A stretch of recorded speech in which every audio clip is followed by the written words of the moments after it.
back. Let me tell it to you. Hi. Hi.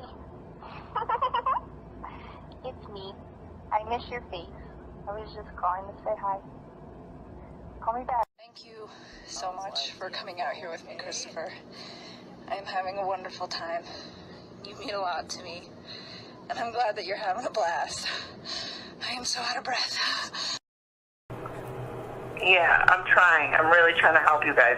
I need you guys to help me too. Like, yes, we'll ma'am. do this as a team, but just don't So fucking let me down, the please. reason why we can't, like, I did think about this yesterday, that I would like to sit down with you once we have your text messages and the phone calls, and we can put them in a some type of easily looking, that we can sit down and look at them and compare them, and we can kind of get the context of how everything was going that night. I would like to do that with you.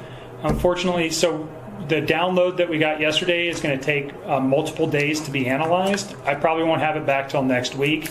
And then because you guys did have so many text messages, one of my analysts is working on getting those in order, so we can put something together where we can actually sit down and discuss it. But I do think that's something that I want to do in the near future, sometime probably next week. I mean, I can do that. I don't mind giving you guys my time. I just need you guys to, like, help me with my employer and try to just help me brace for this media thing. I'm with you. We definitely need to accelerate the case, because the more it takes, the less sure that they are of situation. He murdered her. She's out of the picture. You're never going to know if she was pregnant. If he can get away with murder, you're not going to. I got divorced from my wife. You say, do you understand what I'm saying here? If she's gone, But this... Don't lead. Hypothetically. Please. Yeah. Don't Hypothetically. lead on. If she, Okay. You understand where I'm going. If Right, you didn't know. You're leading into questions that are nothing with your. If you didn't know, though. Wait, Nick. That she was there. Did you hear what I said? I'm following you. Stop asking about it. She didn't have anything to do with it. She wasn't there that morning. She voluntarily cooperated with law enforcement. She provided us all the information. I'm not going to tell you where she's at. Stop. Leave me alone. Who am I? Stop asking about it. Leave me alone. Of course, I am the Honorable District Attorney of Weld County, Colorado. Again, for another term, as he ran uncontested, but legally, this is his final available term as District Attorney of Weld County in Colorado. So hopefully he'll be saying bye-bye, Michael J. Rourke, sooner than later. But we have so much love for Michael J. Rourke on this channel. So welcome back to Watch the Obsession live stream and chat. How is the volume here? All good. Let me just do a little sound check. I'm so glad you guys are all here.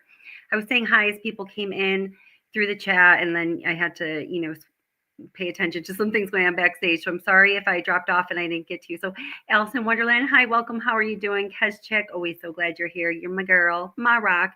Susan Peterson, welcome. Utter, LJ, how are you doing? Hey, Amanda K, always great to see you. I always love Amanda K. I love all your comments. Amanda K's comments have really been drawing me in lately. Hey, Pepper, how's it going? Thanks for being here. Jen, same to you. Kevin, I want to be like John Stamos Pashnik. I want to be like John Stamos. Thank you, Jen. Jody, another pillar. And we have so many great moderators here. Everybody thank the moderators. They are amazing. We want you to come in, join in the discussion and chat. We might be talking about some things that are of a sensitive nature tonight. I mean, I feel like every time we're talking about the Watts case, which happens a lot on this channel, it is possible it's going to be of a sensitive nature, but we ask and we actually require of you just to be responsible as a channel creator, to be a responsible channel, and also to just be responsible that you are respectful to the victims, their family members, and of course one another. So if you are new here, please let us know where you're from, and I'm so glad you're here. Let me just say hi to a few more people here. Sub Rosa, my girl, how are you doing? Honey Bun, how's it going? I love that logo design you just sent me. For real, it's happening. Merch coming soon. Honey Bun, friend and channel moderator, is also a graphic designer, and she's doing some design. She just sent me some really great stuff. So we can talk about that maybe at the end, what you guys want for merch. You know, the things like coffee mugs, t-shirts, you know, all that good stuff. And I have some more creative options too. Hey, Jessica, how are you doing? Nice to see you. Hey, Riff Raff, great to see you as well. Stevie, how's it going, my friend? Nuckin' Futz, always careful when I say your name. Hey, Tammy Tenbrook, how's it going? Did Chris, this is a really good question. Did Chris know their mortgage was months behind? I am obsessed with this sad case. Well, you are in the right place, Tammy. And funny you ask that because it's a topic I have on slate for tonight. We're going to get to it. Okay. I think I know the answer, but I want to see what you guys think. It's not crystal clear, right? Because nobody is in the sick mind of Chris Watts. And that's the only way that we can know for sure. But I think we have a good idea. Hey, smart ass Patriot, how are you doing? Nice to see you. And let's see. Pretend Judge, welcome. How are you doing? No, brown bikini was a crime. Yeah, that really was. That was a crime on the eyes. Just such a terrible look. I mean, yeah, just a terrible look. I mean, Nichol Kessinger, you know, of course, I think she does have a, generally speaking, attractive figure. Yes, I will give that to the Skanky and Pinata, but that brown bikini just ruined everything. Everything. Hey, Curious Christine, welcome. Member for a month. Awesome. So glad. Thank you for being a member. I'm so glad you're here tonight. Hey, John McSmith, how's it going and how are you feeling, my friend? I've been thinking about you a lot and I'm really glad to see you. And Edward, thank you for everything you do. Let me just catch a few more people here. And if I missed you, I'm so sorry. It's not personal. I always say, because it's truly not. My eyes just missed you. So please say hello. We'll try to say hello back. Let's see. Let's see. We got J.R. Nana Boomer. J.R. Nana Boomer. Did I say that right? Welcome. How are you doing? Great to see you. And I think I got MM. Did I say hello to you yet, MM Clark? Great to see you as always. Hey, Julia Ann, how's it going? Nice to see you. LJ, I think I already got you. I'm saying hello again. Hi, Rochelle, how's it going? Nice to see you. And I'm just going to go up a tiny bit more. Hey, Valerie, always happy when you can catch a live stream. Valerie always comments on the videos. It's always so nice to know that people are out there. Thank you for doing that, Valerie. It's great to see you. Valerie, we don't live too far from one another. Did you see my comment when you mentioned where you live? I live about hour and 15 minutes from you. All right, I'm going to come back down to current time. And again, if I missed you, it's not personal. Please say hello. I'll try to say hello back. And Sherry, thank you for the super chat. I saw that you said you were heading off to bed. It was before the live stream even started, so I can't even pin it. But when you are watching this on the replay, I hope you're feeling better. And thank you so much always for your support of the channel. You're absolutely amazing. And she's a moderator for us here as well. We're so happy about that as well. Okay, so we're going to get into it. Let's see. eCurb12849. Oh, well, hey, thank you and welcome. Thank you so much. Hey, I appreciate that. It's a long week. Let's see. Hey, Claudia, how are you doing? That brown bikini makes her look like she's sunbathing in the woods, right? Like a thick woods, like a thick canopy of deciduous trees that you're not going to be able to sunbathe through. Deciduous, just, oh my gosh. I may have just butchered that word and I'm just going to have to move on from that. Just, y'all know what I'm saying. You either do, if you know, you know, if you don't, you don't. Hey, wise old bird, how's it going? Nice to see you. Yes, I think that was an astute observation about the brown bikini, that fabulous brown bikini. Hey, M. Johnson. Oh, that's great to hear. I'm glad you're here.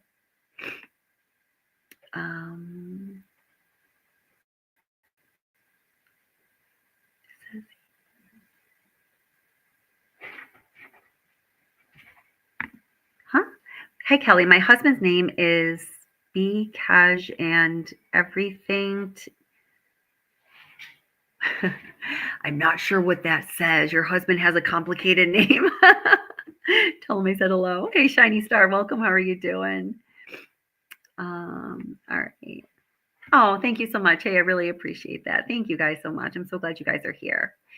All right. So today, you know, we're just going to do sort of, I don't know, in a way it's an old-fashioned Watts live stream, but it's also not because in general, for people who follow this case, for true crime sleuths, and especially on this channel, we have learned a whole lot about this case that we would not have known had we not decided to dive so deeply into a number of different topics within this case, including the family dynamics, including, the financial situation of the family, including the extended family dynamics, including the obviously relationship between Chris Watts and the mistress and everything she had to do with this. And most recently, something I've learned a lot of information about, and some of it and the rest you will know in good timing, hopefully when we can get a little bit of legal ground under us, you know what I'm saying, is the relationship between Nichol Kessinger, Chris Watts' mistress,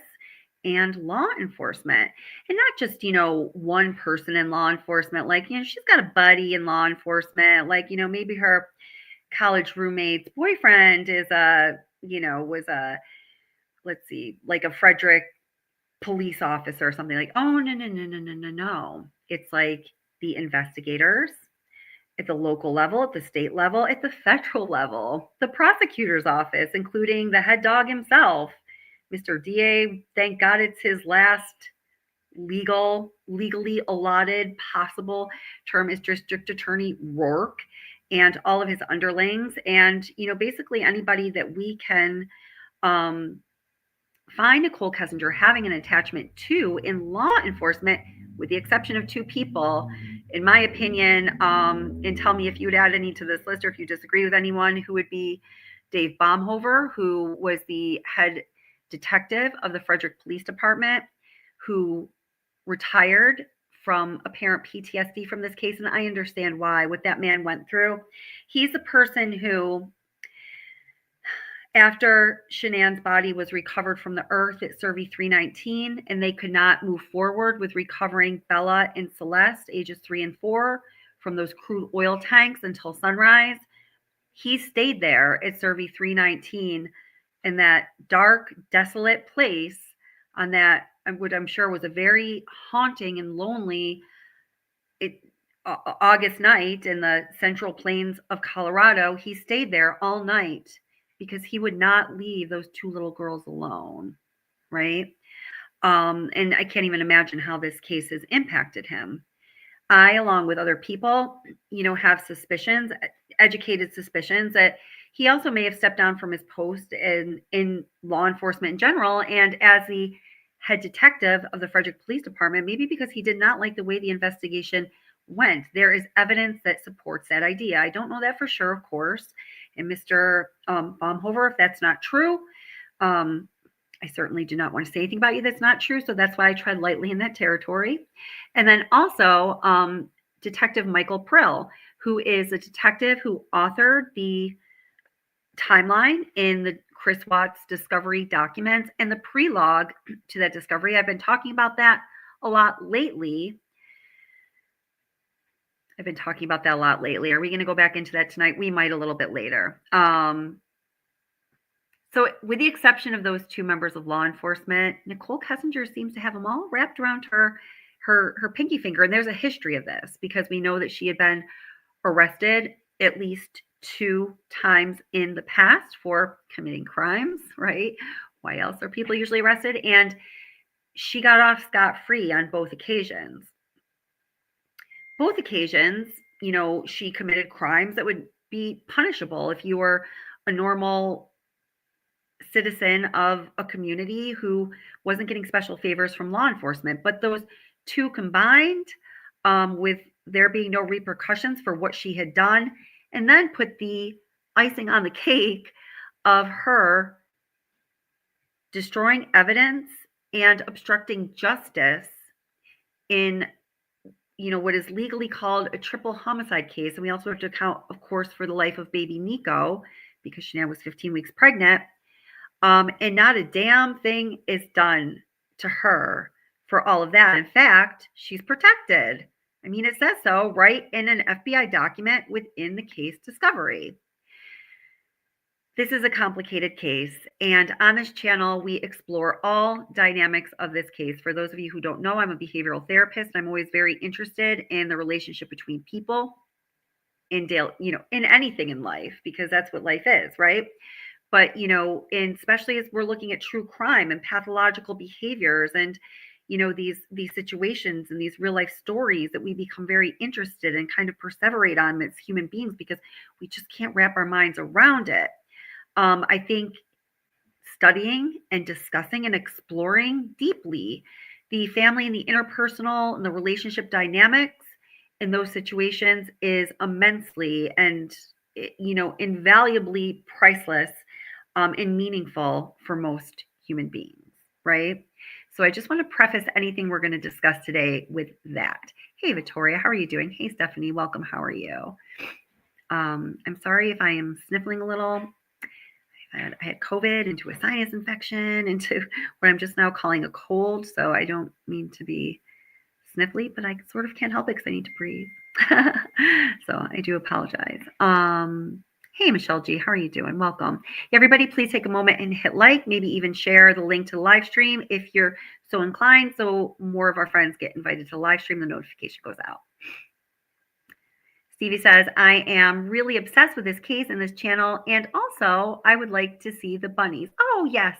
You know what? I was going to go in a different room today, but yes, I'll get a bunny.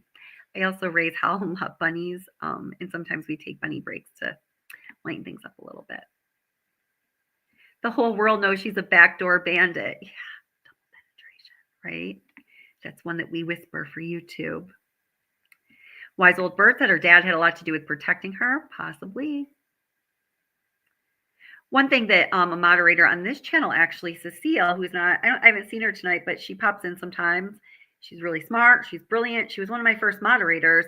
She completely debunked, with all kinds of receipt and proof and immense research she did, the theory that this came up recently on Reddit, and we're going to revisit Reddit in a little bit for other reasons too. I love you, Reddit. She completely debunked this idea that was put out there, I'm sure with good intentions, by a certain channel, the creator of the channel, like very much, saying that Nichol Kessinger's father was a diplomat, and that's why they got this special treatment. On its face, I think when you think that through to its logical conclusion, it doesn't make too much sense. But our Cecile, moderator of this channel, I'm very proud of her, debunked that a couple of years ago. We made a video about it, did a live stream about it. I have all of that on my channel if anybody wants to know about that specifically, because I've heard people talking about that again, the idea that he might be a diplomat, I think based on a shirt he was wearing. I'd be happy to provide you that link. And Nina, thank you so much for the super chat. Nina says, hi, Kelly and everybody else. So glad finally made a live stream. We're so glad you're here too, Nina. Lots of love and support from Australia. Oh, thank God for Australia. You guys are amazing. If you don't know, half our channel moderators here are from Australia, and we are so happy for that continent. Country and continent, right? Yes. Yeah. Love from New York. Where are you in New York, Alice in Wonderland? I'm in upstate New York. Let's see.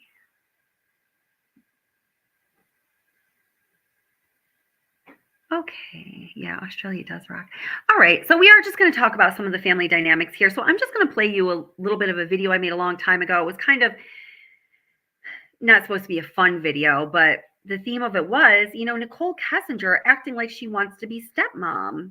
But, what would that really be like? What was life really like with a 2-year-old and a 3-year-old, or a 3-year-old and a 4-year-old, and ones with personalities that are so ranging and different as Bella and Celeste? They definitely were a handful. I mean, any mother or father or, person who comes into contact with 2 young children that age at the same time and has to be responsible for them, your head is spinning. It's like whirling dervish again and again.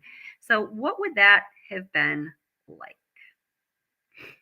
Yeah, the only thing I don't like about Australia is your official stance on bunnies. I'd like to have that changed, but I do understand why, and it has to do with adaptive evolution, and I get it. I get it. And I'm just kidding. I'll take all your bunnies if you find any outlaw bunnies there. Do you know that Australia does not allow bunnies? Does everybody know that? Bunnies are outlawed in Australia. And if I said that wrong, you guys can correct me, but I'm pretty sure that's the case. I remember studying that in a science class that I was a special education teacher at the time that I co-taught with somebody who's a brilliant science teacher. All right, here we go.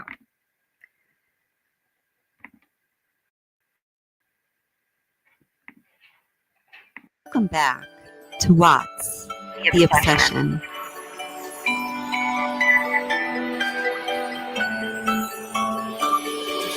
Chris Watts' mistress had a lot to say about his girls. Could she have imagined what their life together might look like? Just him. Sure. And so Kessinger, who is one of my two managing moderators and is usually right about things, just corrected me. She says, Kelly, South Australia has bunnies. So is it true that bunnies are outlawed in part of Australia for that adaptive evolution kind of reason? I'll get the bunnies. Yeah, I remember when I was like into that music for some reason. I just thought it was fitting for this one. No pit bulls either. Oh, I used to be a pit bull owner too. Oh, my favorites. Okay. it's just like, like embrace that. I think it's a beautiful thing. And I really try to like take it smart with all that. And it was the same thing with his kids. It was just like, like, and we talk about things every once in a while where I'd be like, hey, if I ever meet, because like I have a lot of house plants. It's a good example. So I have a lot of house plants, and I told him, I was like, one day, if I ever meet your kids, I was like, I'm going to show these girls how to like paint pottery and plants. I was like, I think they would love to see something grow that they built. I think it would be really, really cute.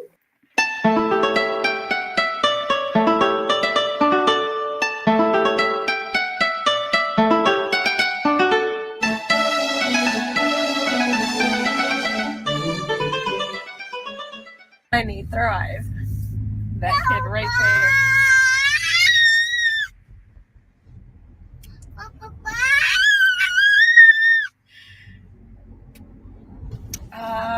7:15 in the morning. Cece.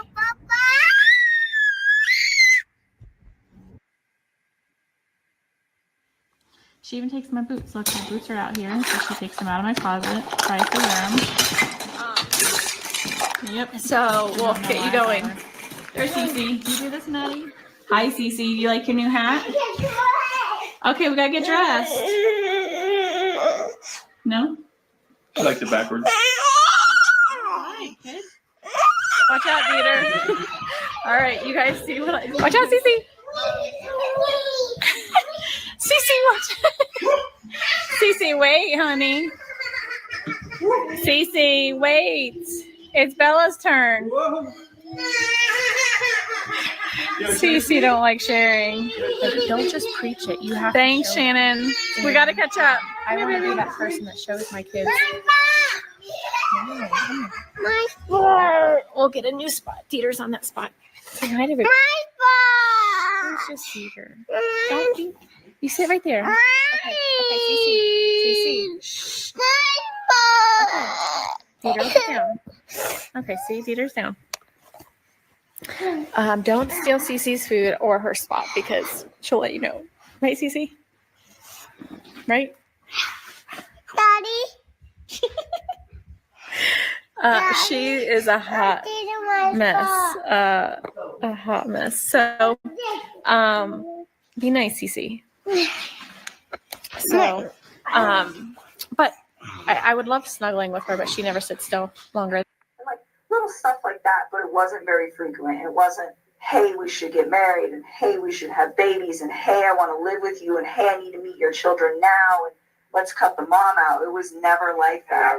There was never any conversation about, we can't do this with her around. We can't do this with the kids around. No. He never said that. You never said that. No. So the way you guys are trying to make this work was just, slowly trying to come together because of his current situation. And by your own account, your own. Mine. I mean, you're just a independent person. It sounds like pretty much. Yeah.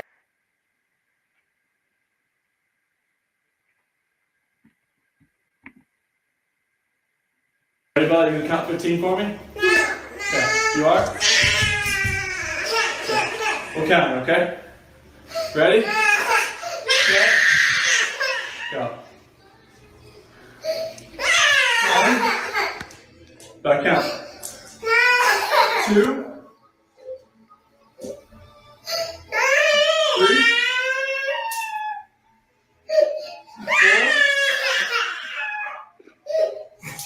4. 5.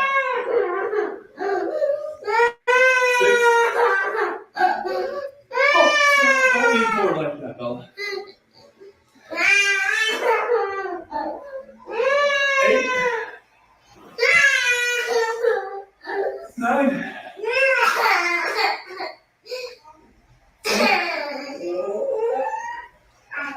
11.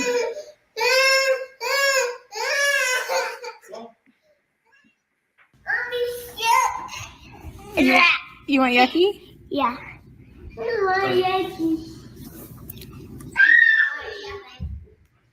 Did you meet his children? Nope. I During didn't want June and to. July. And he didn't ask me to. Okay. I mean, not that I didn't want to ever. It was just not now. It's like you're not finalized with your separation.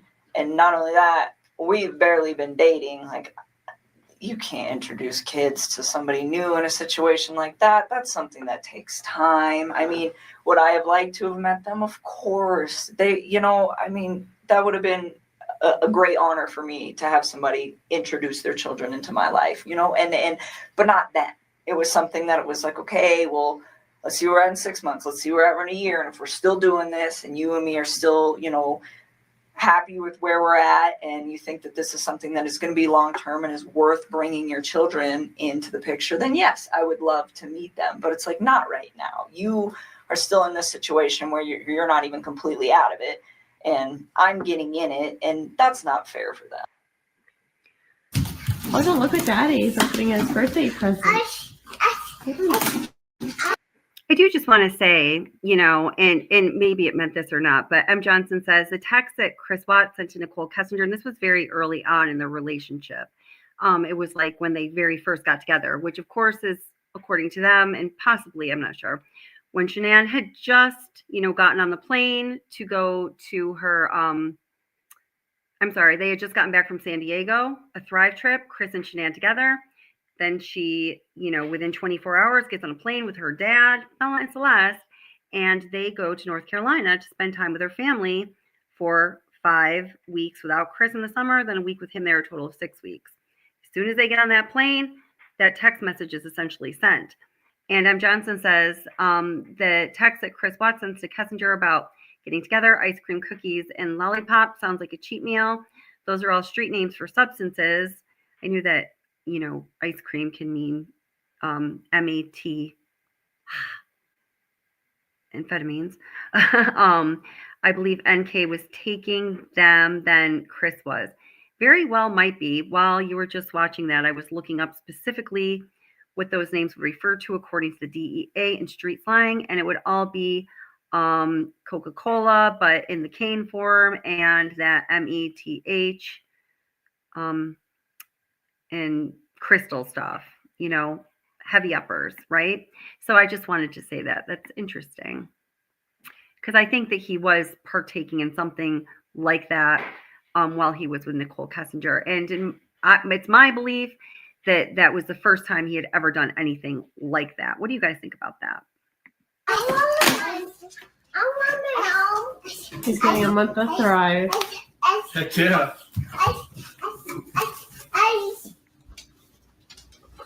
Oh, you got to be kidding me. I gotta censor this, Bella. You serious? Ice.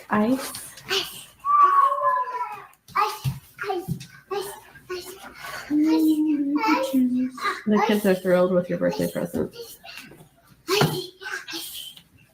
Oh, yeah, definitely wearing this. Are you serious? Serious. Hell yeah! Oh my goodness! Cece got her ice. June 7th. Oh my goodness, I gotta take that day off and the day after off. Hey, Dieter. Happy birthday. Hey, Jacqueline. Give it to Dieter. Happy birthday to you. Do. Hey, April. All right. Did you give it to Dieter? Oh, all right. Well, kid, you went through my legs. All right, Bella, say goodbye to everybody. Goodbye, buddy. There's the monster. Hi, guys. We do have our Thrive Cafe. He came in finally. Say hi, Bella. Hi. Oh. Hi. Hi. Okay, so they wanted to join us in on the live. Say hi, Cece. So, Chris, we decided to go hot because it's been chilly here today. And I only like my coffee. If I was going to do coffee, if I had to drink it, it's going to be warm. So, like warm. Yes. More. I guess you will. She wants more marshmallows. Okay. So I was not a big coffee. Didn't like the taste of it so much. So I'm really interested to see. I want some more marshmallows. Okay. Oh my gosh, this is so good. The fire, some cookies. And a lot of snow. Hey Doug, hey Aaron. You're gonna fall, baby. You got This more. is really, really, really good. I'm really excited. I can show you guys. It dissolved. No, you can't drink it. Everybody. Bye. Cece's eating all the food in our kitchen. It's true. Cece, see? There she is. No? Hi. You want to say hi? Say hi. Play in the snow? No? That's Cece. It's cold, baby. Shut the door. It is cold. I know, baby. It's cold. So rub it on the door. Oh, you're putting on your toes? It's cold. You want more? Yes. We're done kind of thing. Did you ever give him like books or articles or anything to read about saving your marriage? Did you ever provide anything to him like that? About saving his marriage? Yeah, like how to recover a marriage or how to save your marriage. You know, there's all sorts of publications and books out there. No, but I did tell him, and I don't know if I did this through text or phone. That will be something you guys will, I'm sure, figure out. But I told him a few times, like, I think that you should take the time to read some articles about what separation does to kids. You know, and I told him, I said, when my parents separated, we were literally like 3 and 5. We were almost the exact same age as these little girls. And I told him, I said, you know, I was so young when it happened that it didn't really have like a big negative effect on me because I was so small that I didn't really process it too well. I was like, but I do have cousins that their parents got divorced when they were like 10, 11. And I think that it hit them a little harder, you know, and he's like, oh, they'll be fine, you know. And I told him, I was like, even though they're small, and you think that they'll be fine, I was like, I think you guys should just read about it just so that you guys are prepared in case, you know, one of these two starts having a hard time with the fact that you guys aren't in the same house anymore, you know? And I would tell him, I was like, you know, there's pros and cons to it. Like, cause he was like getting ready to do it. And it would be like, you know, it's kind of cool having 2 Christmases and, you know, like your parents get to go, you know, be happy doing whatever it is they want to do with their lives. And they don't have to be in a situation that's probably not good for the kids because it's not good for those two, you know, but at the same time, it was like, just read. Like, that's what I always used to tell him. I'd always tell him to like, I tell people to read about everything. Reading is so good for you. I found the melted white butter cookies. Mommy's looking at my book right now, okay? So right now I've already ordered what I need for the day, and I'm going to go to King Soopers, pick it up, and go through the drive-thru to get medication, and we're good. What, honey? I want a book. Okay, not right now. Come stand right next to with me. You want to say hi? You can read with me, but I'm looking for a recipe. Okay. Say hi to everybody. Say hi. Hold on, Mommy needs this recipe right here. Right here. Right here. We need to get this. So I know. Do you want to help me with something else? All right, you guys. Since she's back. Brandy, if you make chocolate chip cookies before you put them on the pan to bake. Okay, honey, hold on. Stick them in the refrigerator for a couple hours so they get chilled. So it will help. They'll make them, fluffier. They're not so flat when you come out of the oven. So it looks like we're gonna have some needy kids today. I'm not gonna get any baking done. I got so much to do. Hi, Charlie. Hey, Kim. Merry Christmas. Hey, Christina. So I'm going to try to get some cookies made. Say hi, Christina. So I'm glad I'm joyful. Okay, leave mommy's book alone, unless you're going to help me cook. Okay? Will you say goodbye to everybody? Yeah. You had a shower? Steam shower? Yeah. Yeah. You look all... And you went potty? Yeah, during the steam shower. Good job. So we're gonna go and I'm gonna find something for these kiddos to do, and so I can cook. I waited to do it with them and boost with ice cream. I'm gonna have to try it. Vanilla or chocolate, Charlie. So yeah, we have to do a treatment, baby. Call it Incredible Hulk. What flavor ice cream?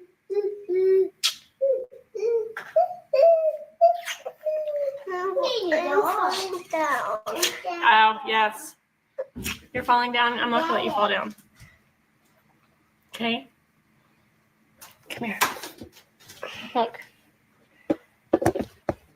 Everyone's here to say hi to you. Vanilla? We're going to have to try that, Charlie. Charlie has a really good recipe for you. You want to try it? We can make it like a milkshake. Yeah.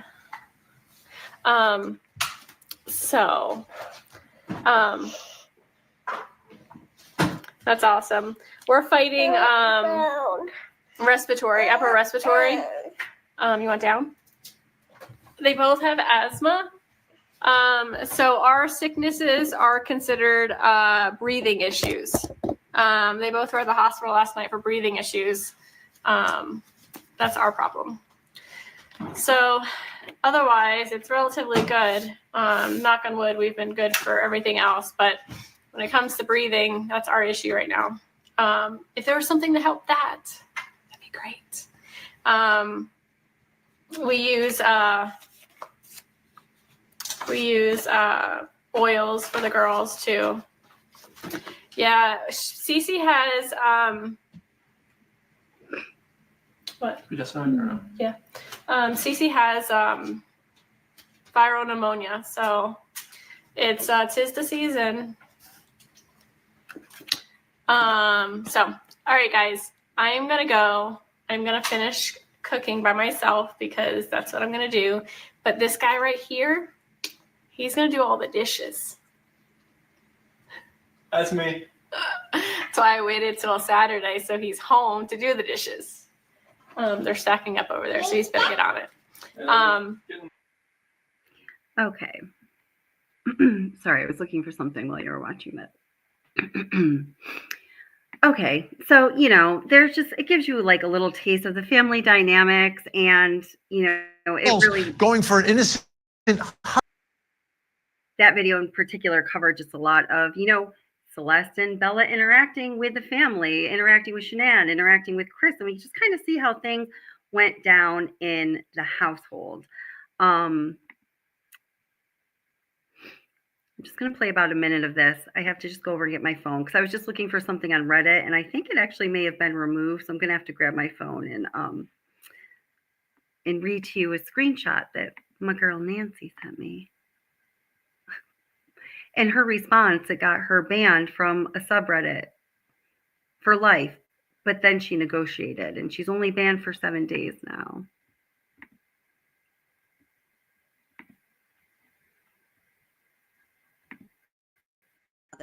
Cindy Watts had to say about the couple's financial situation.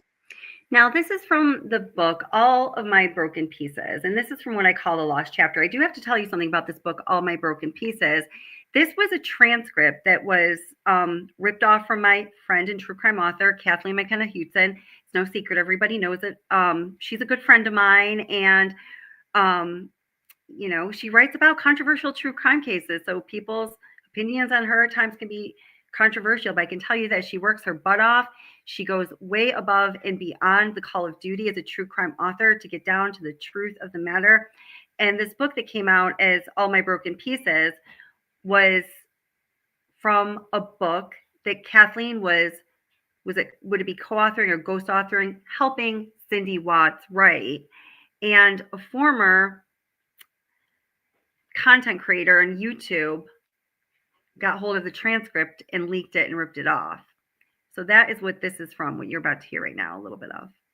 In the extended last chapter of her book, All My Broken Pieces. Well, this part of that chapter didn't actually make it into the book, but it still lives on in transcript or manuscript form. And I'm reading from that transcript here. I always told myself he was like Ronnie because Ronnie had always been quiet, but he's nothing like Ronnie. I don't know. I'd spend all day and night a year later still trying to find something, anything that I missed. And I must have, but I don't have any answers. We have grief. It will always be with us. I know grief. It walks with me. I know confusion and despair, but I don't think I know my son. Now this is a little part of a letter from Sandy Rusick. I know my son. Everything seemed fine. Our daughter never spoke about anything that she did, but she did speak to us about bankruptcy a lot. Debt with all of the medical bills. Now this goes back to Cindy Watts narrating again. Sandra and Frank were way ahead of us then. Chris never told us about the bankruptcy at all. I found out later, after. And there wasn't much in the way of medical debt in 2015 when they declared bankruptcy, but there was $70,000 in unsecured debt, stuff they had bought. Somewhere in there, Chris had sold his Mustang to get cash for the Lexus down payment lease. By then, he had his work truck. When I look at the bankruptcy filing, so much money, and for what? Clothes, trips they couldn't have afforded. Sandy and Frank had to give them money for their passports. If they couldn't pay for that, what in the world did they go on any of those trips that were really just parties where they bought more overpriced clothing, this time Thrive stuff? It was crazy spending. Chris claims now he didn't know about their money situation. I say, really? 2 years later, they were right there again.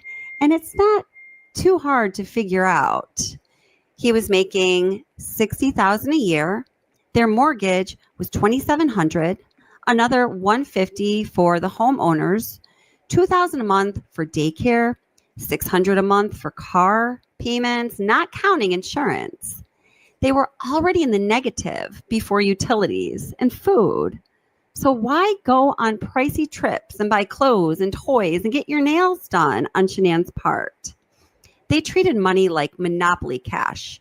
In 2 short years, they were underwater again, having learned nothing, and apparently neither had their banks. Because how anyone was so stupid to give those two credit is beyond me.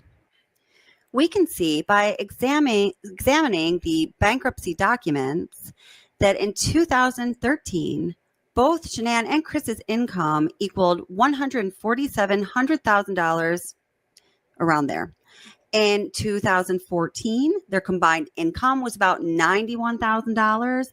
And in 2015, year to date, as of June 2015, their combined income was around $41,000. So that's about halfway through the year. So if you double that amount, that would be about $80,000. So what was going on from 2013 to 2015 that caused their combined income to decrease by so much? Generally speaking, young married couples will increase their income year after year. Okay, now this is really an important point. And this is one of the things that, I was talking about earlier when, I'm saying, and, studying this case, studying all of the different dynamics, the relationship dynamics, the family dynamics, I think it's important to understanding, the ultimate, horrible end of this story. And Shanann and Chris's marriage, of course, was part of that story, right? It is not their marriage that caused the family annihilation. And just let me say this straight up front. And every time I say this, I roll my eyes internally and say, I can't freaking believe I have to say this. Nothing I am going to say or anybody is going to say in any way, really and truly, and this has always been the case, this has never changed, from my opinion on this channel at least. Nothing I could say or anybody could say here that I would allow on this channel where I wouldn't clean it up and have to explain it away quickly because it was totally inappropriate, is stating that Shanann Watts deserved anything that happened to her, or that her children deserved anything that happened to them, or that she was, the causal fault in whatever happened in Chris Watts' effed up mind that created this unthinkable, godforsaken tragedy, right? So let's just get that out of the way straight up. With all that being said and true, there is a really interesting story about the Watts family dynamic. And we get, as you all know, I'm sure, a really, robust look into their life due to all of the Facebook videos. And as some of you have already pointed out in chat, a lot of the Facebook videos, being with the objective of, selling or being involved in MLMs, multi-level marketing companies. Shanann was involved in a total of 12 that I know of, a total of 12. Made videos about this. For sure, a total of 12. That is verified. That's a lot. Now, I told you before, maybe you know this or don't know this about me, I was pretty deeply involved in a total of 3 MLM companies, in my time. The first one totally snowed me over. I was like, oh my God, I bought it hook, line, and sinker. I was like, this is great. I'm going to make all this money. It's going to be great. It's a great product. I'm going to, all the things that people get into that for. I bought the whole package and spent a lot of money on it. And then, I got involved in another one and I kind of caught on a little bit and I was trying to work it in a different way. It was a totally different product. At the time I owned a yoga studio, so it was something that had to do with that. And still, I lost a ton of money on it. The last one I got involved with, it was Beauty Counter. And I caught on to what was happening with MLMs at that point. And I really studied the commission plan, the bonus structure, and how when, they really incentivize you to sell, when that falls off, I did the math, you have to spend this much money to earn this much money because you need to spend significant money to make money in MLMs. Anybody who says that's not true, I'm going to say right now, is lying or they just don't know. Maybe, probably that very well might be the case. So I, created this whole plan for myself. I'm going to spend this much money. I'm going to go this far into it. At the 9-month point, I have to drop off because the commission plans are really front loaded because they want to really bring people in. You get these like crazy commissions at first, like, oh my God, well, God, I just started. I freaking barely did anything. I just made $500.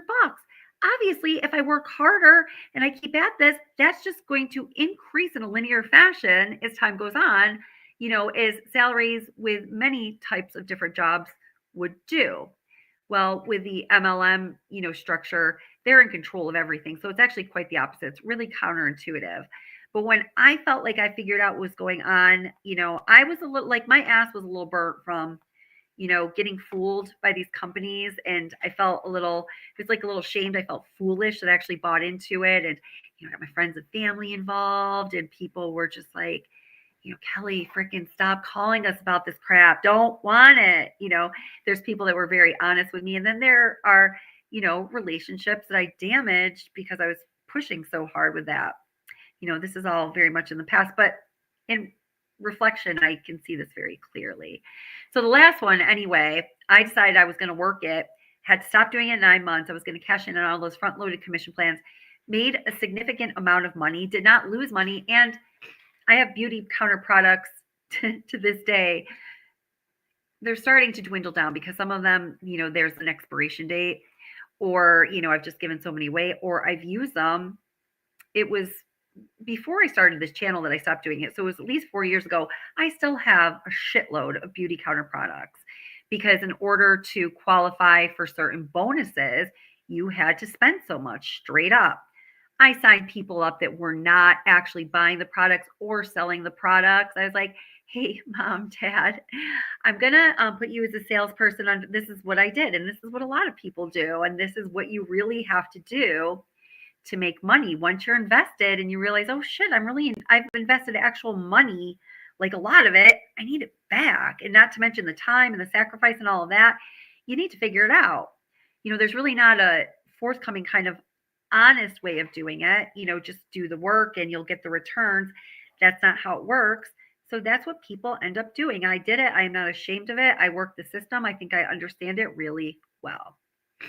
With all that being said, there's always a person behind the actions, but, I do think a lot of the Watts financial, the ruins that they found themselves in twice, declaring bankruptcy and barely, not even 3 years later, having to declare bankruptcy again, was directly related to the MLMs and the way Shanann was working them. Certainly she has to take ownership in that. She was a human being working within the system. When I'm saying that, though, I'm not bashing Shanann. As I said, I did it myself. But I really think that one of the human elements and stories that people will and have, I've heard from a number of people that have gotten out of really terrible, relationships, also financial situations, entanglements with MLMs, a number of things because of this case. I've heard like the most beautiful stories and, talking about real human beings, their experiences in this life from a human perspective, even if their lives have tragically ended, is valuable to other human beings. That's what we do. We are a race. We are a community. We are dependent on one another, even when we think we are not. I was just watching, I will not tangent too far, but I was just watching Hidden True Crime, the channel I really like. I was watching Lauren Matthias's coverage. I watched her, and Lawyer Lee is my favorite, but I really like Lauren too. And all the people that were covering the Delphi case live, I was obsessed. I caught all the angles, all the coverage. Oh, and I just uploaded a video. It's about 2 hours long. It is every single day of the important happenings throughout the entire Delphi trial from day one to the final day. You might know we're on jury watch right now. So if you want like a recap of the entire trial and everything that happened, I did that for you. And it actually took me a lot of work. So you're going to go watch it and press like. It hasn't been very, very watched, but that's okay. I wanted to have that memorialized because I think it's important. And I think that Libby and Abby, my God, I think they deserve more attention to this case than it's getting right now. And I'm going to stop there. But John Matthias, Lauren Matthias' husband, is a forensic psychologist. And he was talking about this, famous study that had to do with monkeys. And it's a little hard to hear. I actually had to stop listening to it because, as many of you know, I'm a super animal lover. I've been a vegetarian my whole life. I cannot stand the thought of animals being harmed, but it is really a very cruel study. So just know that. And it's on monkeys. And the idea of the study is, what is more important to a monkey getting, food, like, nourishment in the form of, sustenance, or love and affection from a mother monkey? So they, take these monkeys away from their moms and they give them these like kind of like wiry, like metal monkey like things that will feed them, or more like soft ones that would be more comforting that don't give them as much food. It's a really interesting study. But the whole point is, when, the animal is removed from other animals of its species, they, failure to thrive. They become very sick, they stop eating, they slowly start to waste away, and oftentimes they die. So just like those monkeys, we need one another. and we need to learn from one another. So anything we're talking about as far as the family dynamics of this case, as long as it's respectful, is a good thing. And there's a lot of lessons to learn here. And I know a lot of people have learned them because we at this channel have heard from them. Okay, that was a bit of a tangent, but... And looking at this does not mean it's attacking Shanann. No, it doesn't. Guilty of crime, my friend. How are you doing? I have been thinking about you. I've been watching your channel a bit. I was really following with the whole Soto case and all that. You know what I'm talking about. And I just want you to know I have your back 100% and always will, and will say it loud and proud. And I appreciate you. And my friend Jay has a channel, Guilty of Crime. If you have not subscribed and gone over there yet, check it out. She's wonderful. Yeah, she says, I think every female in America has gotten ripped off by MLM crap. Yeah, it's really easy, especially like, you know, when I got into it, well, the first one I was in my 20s. I was not a mother yet, but, you know, I was still a target demographic. And then the next one, I was a very, very young mother. And then the one I worked myself, I was a not quite as young, but wiser mother in that regard. And, you know, it just happens.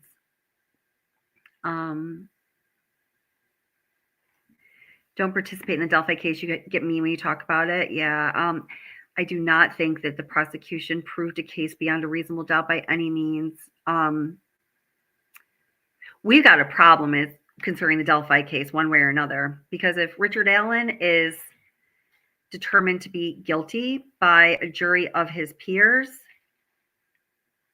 in my opinion, that was done so without a prosecution proving a case beyond a reasonable doubt and without 7 years of an investigation, investigating properly. I mean, they really exposed a lot of the inexcusable F-ups that were made during that investigation. Now, if he is found to be innocent, what about justice for Abby and Libby? What about all of those years, those days, those hours, that heartache of the family members of investigation that could have been done right that is now gone, it is lost? What about Abby and Libby? And also, what about the way that man has been treated for the past 2 years? So the Delphi case, I think it's very important to follow now, regardless of how the jury falls, and we're on verdict watch right now. This case is representative of a huge problem in the at least in the United States judicial system and process that is going to have to be addressed one way or another. And you better believe we're ready to tackle that one. Oh boy, Subrosa, I don't even know if I'm going to come through and read these later because she might get me worked up too. Hey, McJ, how are you doing? Okay, yeah, so I did just really diverge. Amanda K says, what's the obsession in NK's first interview? Did she say she went to Chris Watt's house on July 21st? Yes. Which I believe is the day they went to the racetrack or something. Correct.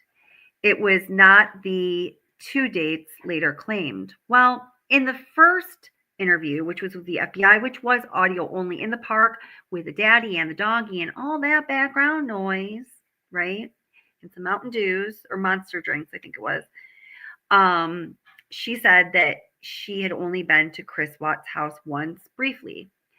In the second interview, which was with CBI's Kevin Kobach, which was the following day, the one where her dad was present for the sit down at the yellow table, and you know, she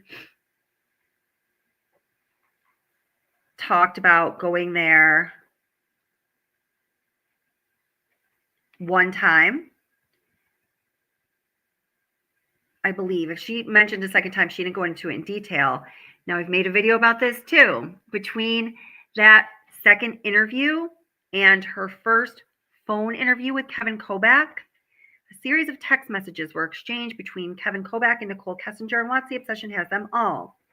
During those text message exchanges, she learned that they already had her phone records for a certain period of time, which included her global positioning information. They knew where she was. And I believe that may have been the primary reason that she texted Kevin Kobach at a very unprofessional and unhinged, I think it was 2:03 or 2:23 a.m., saying that she wanted to talk to him again. She remembered some stuff, her cover my ass stuff, that she needed to tell him. And then she went into details during that phone call about their actual dates, just to add to her lies.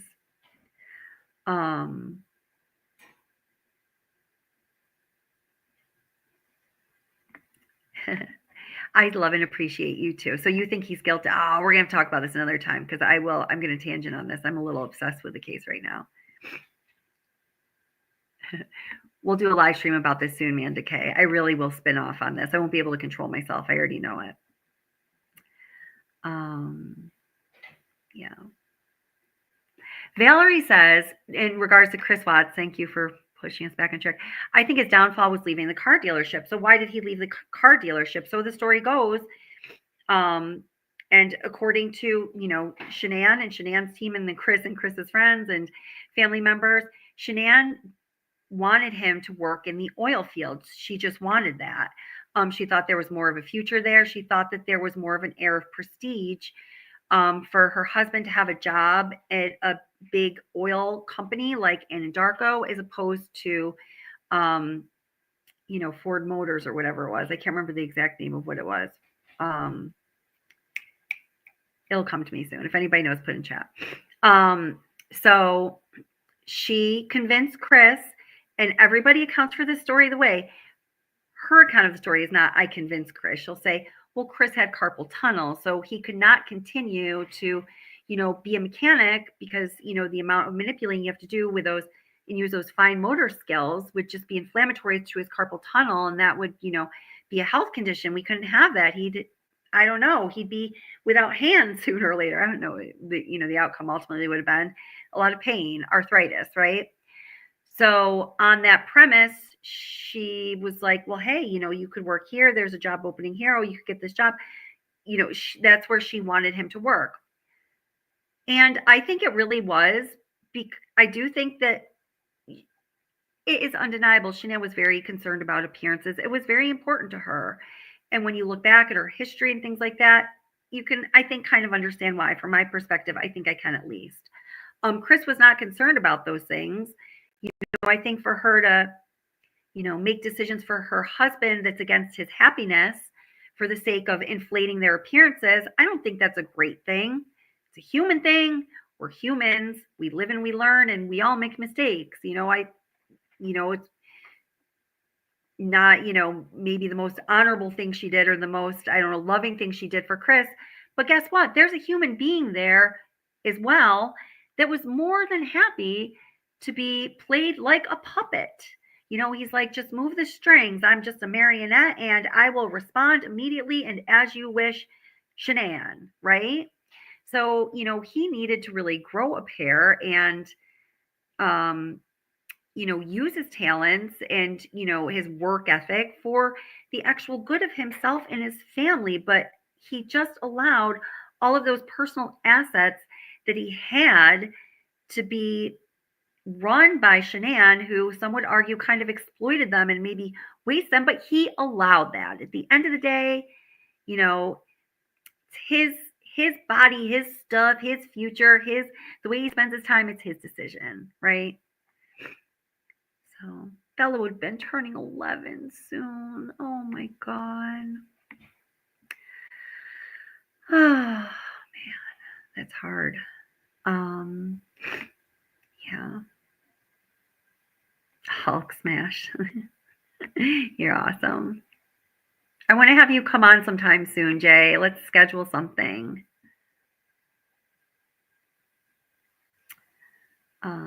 His hands hurt supposedly. Early onset of arthritis or something like that. Yep, basically, yeah.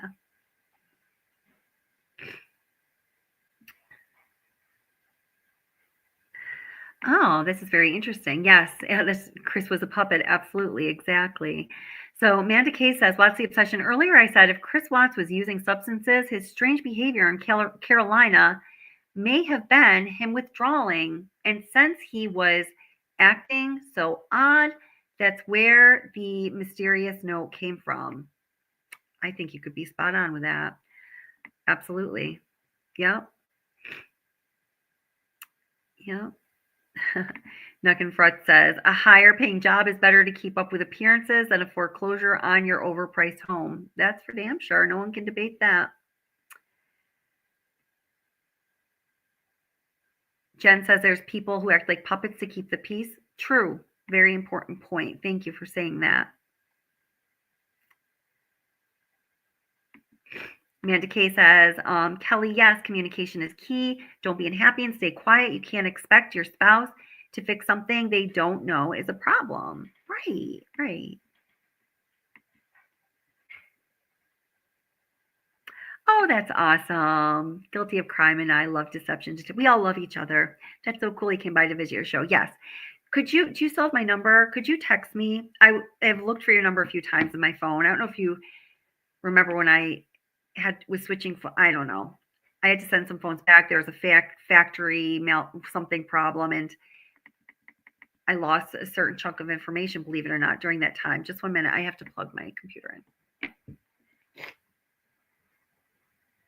La-di-da-di-da. Where are you, computer plug?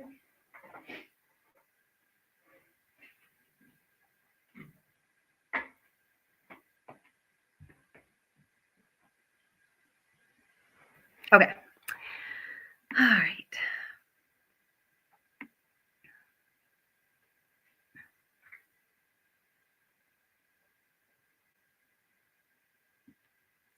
Subrosa says, Chris had no concept of withdrawal symptoms. He had no context for his mood swings. Oh, so let's put this all together. So if he was using illicit substances with NK, which he was, okay? Yes, I know he was. That's all I can say. He was, he would not, and I think Chris is kind of not so self-aware. So let's say go down this road. He would not recognize his withdrawal symptoms from chemical dependency as being such. And so the horrible way he felt and the mood swings and all of that would be really confusing to him. And maybe that was, an aid in him spiraling out of control to the point he did that would allow him to annihilate his family or be a large part in the annihilation of his family. That's a really, really good stuff you guys are putting together. Valerie says, in my opinion, she was spending money on stickers. Oh, hell yeah, she was. Let me continue to play this video a little bit here. Barring no economic anomalies. By stickers, we mean Thrive patches. Or personal tragedies. We can see here from this document that the Watts' personal liability totaled about $448,000, with their unsecured debt being about $70,000. So, my friends, what that unsecured debt is. I pressed play, but I didn't bring it into the stream. I'm sorry. I was reading your comments. Let me do this right this time. Only the best for you guys. At least do it right, Cal. Okay, here we go. All right.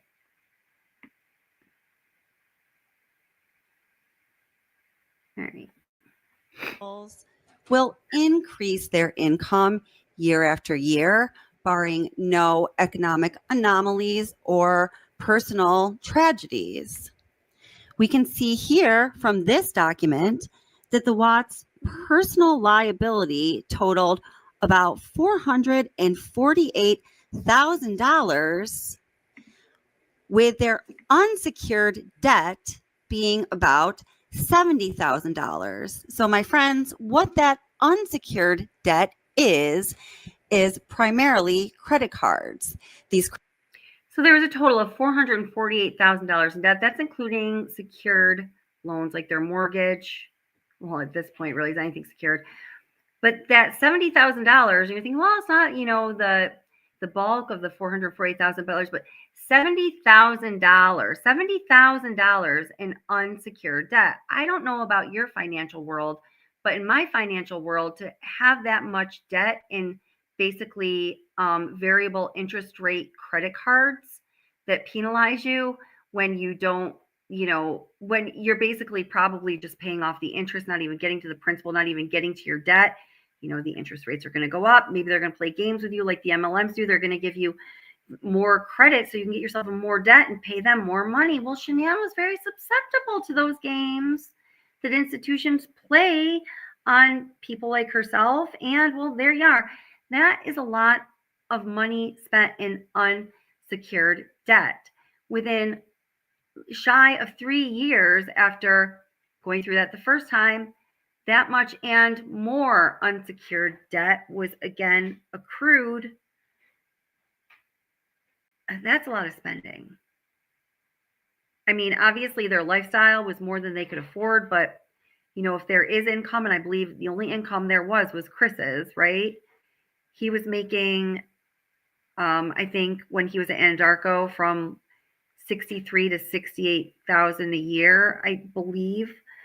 So that's money coming in. It's something. So that money is being spent. And then, there were assets at some point that were sold off, like his Mustang and some other things. So, there's that. There was help from family members and friends at times, we know from their own words. And then there was also, that additional close to $100,000 in unsecured credit card debt and, things like the $10,000 taken out against Chris Watts' 401k, which was supposed to go to the mortgage.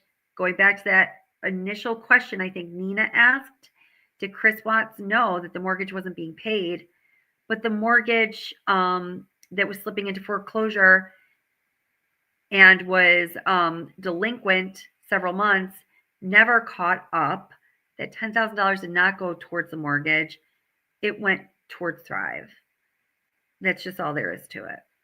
Credit cards are itemized throughout the bankruptcy documents. And during the previous live stream, I went through and read these itemized credit card unsecured debts that the Watts were holding that were later discharged in September of 2015 after the Watts officially declared bankruptcy in June of 2015.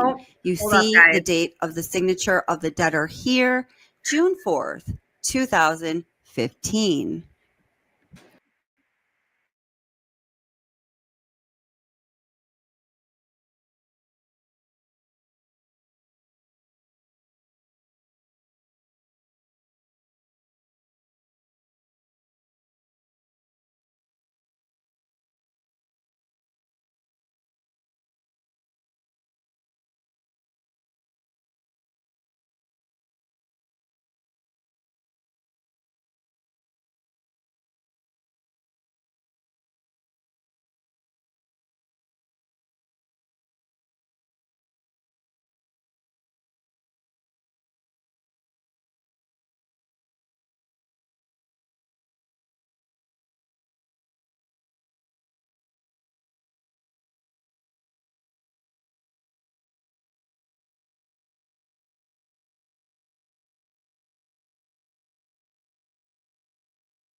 Did you hear any of that, which I just said? It doesn't really matter, but okay, let me bring that back in.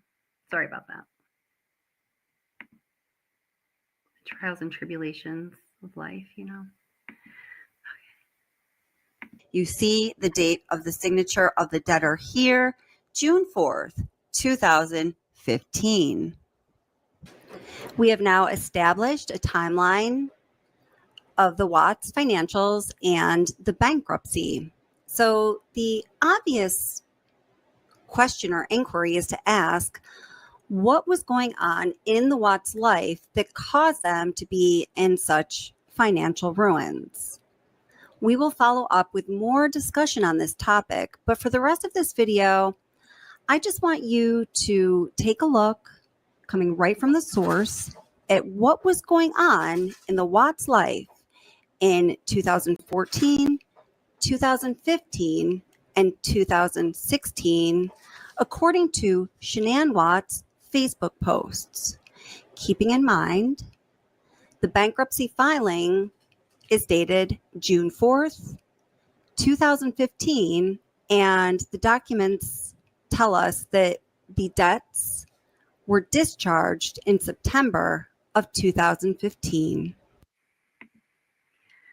Okay, so in the in the rest. Hi guys, so we're doing the $600 drawing tonight for the 4K by the 25th. Everyone who reached 4K is getting their name into the drawing. So the first one is Chris Watts. Chris Watts. And then we have Christina Meacham. And then we have Michelle Davis. Good luck, guys. Shake, shake, shake. Shake, shake, shake. All right, now pick one. Thank you. Michelle Davis, congratulations. Say good job. No more. We got a winner. We have a winner. Say good job. Oh, I just love Bella. She's so freaking cute. Okay, now, so the purpose of, what I'm documenting in this video here, I'm actually going to read you something from Reddit first. So I guess this has been erased, and there's a reason I'm reading this. Oh, good. Thank you, Jay. I got you. Awesome. Yes. All right, let's plan. We should do like a little series together, Jay. Let's come up with something awesome because we can, right? Okay. Love Jay. Guilty of crime. Check her out if you haven't yet.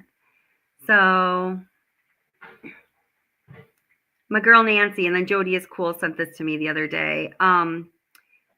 I really wanted to respond too, but due to Nancy's, don't fuck with Nancy.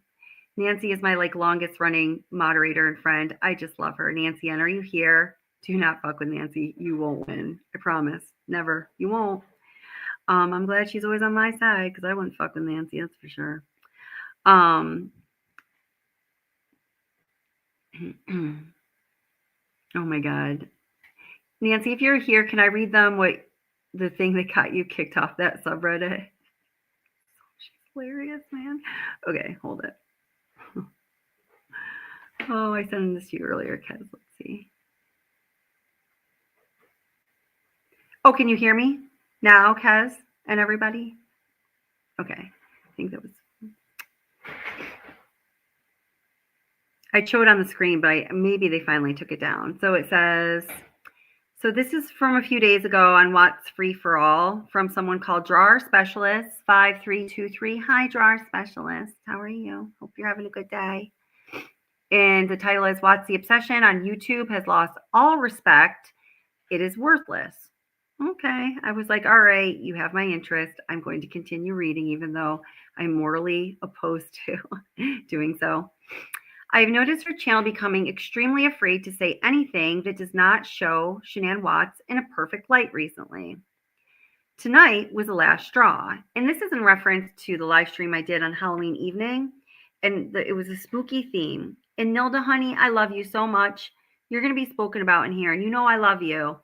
So I know you're going to get it. But anyway, she said her guest was, oh, and let me just say, it was a spooky theme. And at some point, Nilda brought up, something about the relationship between Shanann and the girls. And I could kind of tell, I've been doing this long enough. I knew what road we might go down there. And first of all, my head wasn't there at all. I really wanted to focus on the spooky theme. And, sometimes I'll watch and sometimes it's when I'm talking. I've gone on other channels and I've watched the viewer count drop. I've watched it go up. It just depends on your viewers at that time.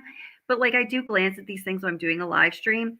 When we stopped talking about the spooky stuff and started talking about Shanann's relationship with the girl stuff, the viewer count plummeted. I was like, our viewers are not into that tonight. And I'm not either. And I don't want to go down this slippery slope. So I directed her back to the spooky topic. And, we talked about it alone. It was fine. Nilda's awesome. We just had an adult conversation in real time. All good. So, okay, anyway. So this person says, tonight was the last straw. Her guest, a psychic of all things, and that's not, Nilda is not tout herself as a psychic. I don't know where this person got that from. was trying to say that she found it very distasteful that Shanann was always trying to tell the girls to say hi on the phone, and that perhaps she should have taken an hour or so out of her day and off the phone with the girls.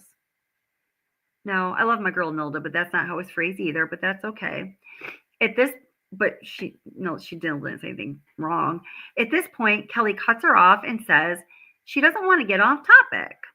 Off the supernatural, give me a break. Well, it was fucking Halloween now, wasn't it?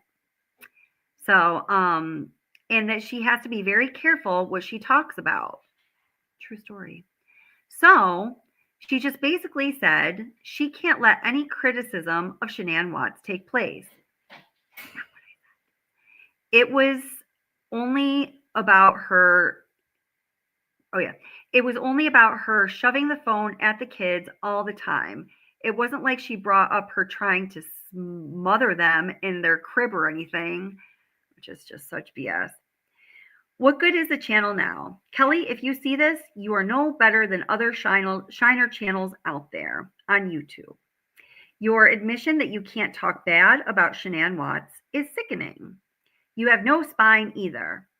Now, that channel is trying to make some money or whatever over stupid things like psychics and chasing after NK. First of all, I've never, ever had a psychic as a guest on this channel.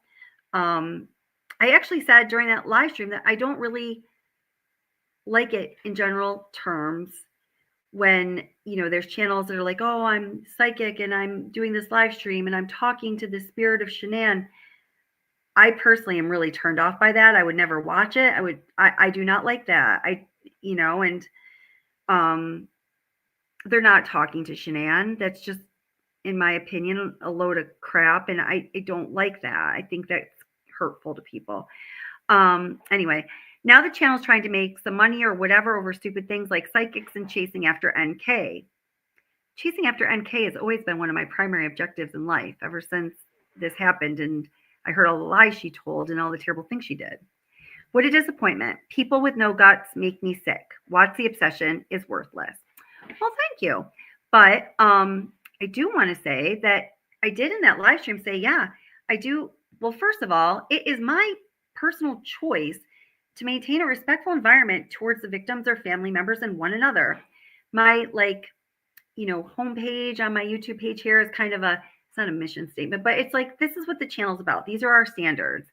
It has not changed since I started the freaking channel. It's been the same. It's about talking about interpersonal dynamics, human behavior, because that's what I study. That's what I do. About, having a voice for those who no longer have a voice, about supporting the most weak and vulnerable, and ensuring that justice is held to the high standard that we must hold, the level of acceptance we have of our justice system in our everyday lives, in our society, in each one of us. Because when we don't do that, as I've said a number of times, this is a belief that was instilled in me as I was growing up. And, in my adult life, I've come only more to believe it because I see it being true. We have to have that standard. If we are not fighting for justice, if we are not constantly, holding accountable those who are corrupt in that system, bolstering those who are doing righteous things within our justice system and making sure that others receive justice and receive protection of their own freedoms and rights. The day when we need that protection of our own freedom and rights, the day that we need the justice system to work for us, if we don't give a shit about how it treats other people, we cannot expect that it is going to do right by us. And we have no business in doing so. If we are part of that system, if we hold that standard high, if we do the work or at least participate in the discussion and the action to keep our justice system right, moral, ethical, healthy, and in line with our values as a reflection of, the people that comprise our society and our culture, then we are part of that system and we should be able to expect it is going to protect our rights, it's going to defend us, it is going to do right by us when we need that system, right? It's what I've been about all along. So let's just be really clear on that. I lost my other thought. Excuse me. Oh, thanks for the feedback, guys. Subrosa says guilty of crime is great. I will be coming back to that. I just have to gather my thoughts really quickly.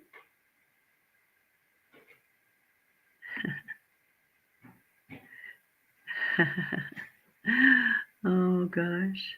Can't read some of these comments. I'd love to though. Yeah, leave Kelly alone, says Subrosa. That's right, girl. Oh gosh.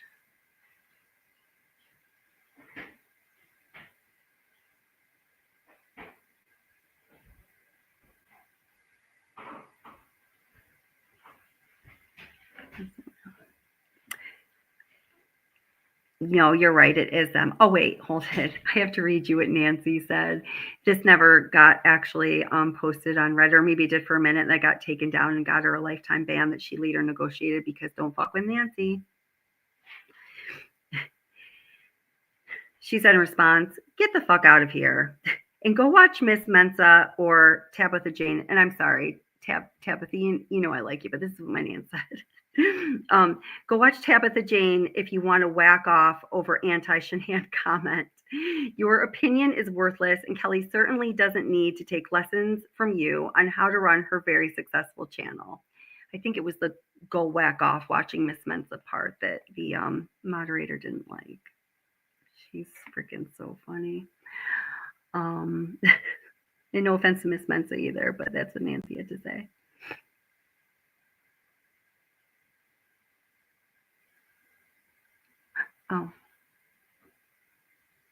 Oh my gosh, I just thought that you were saying like the verdict was back. I'm like, wait a minute, it's like midnight. That can't be happening.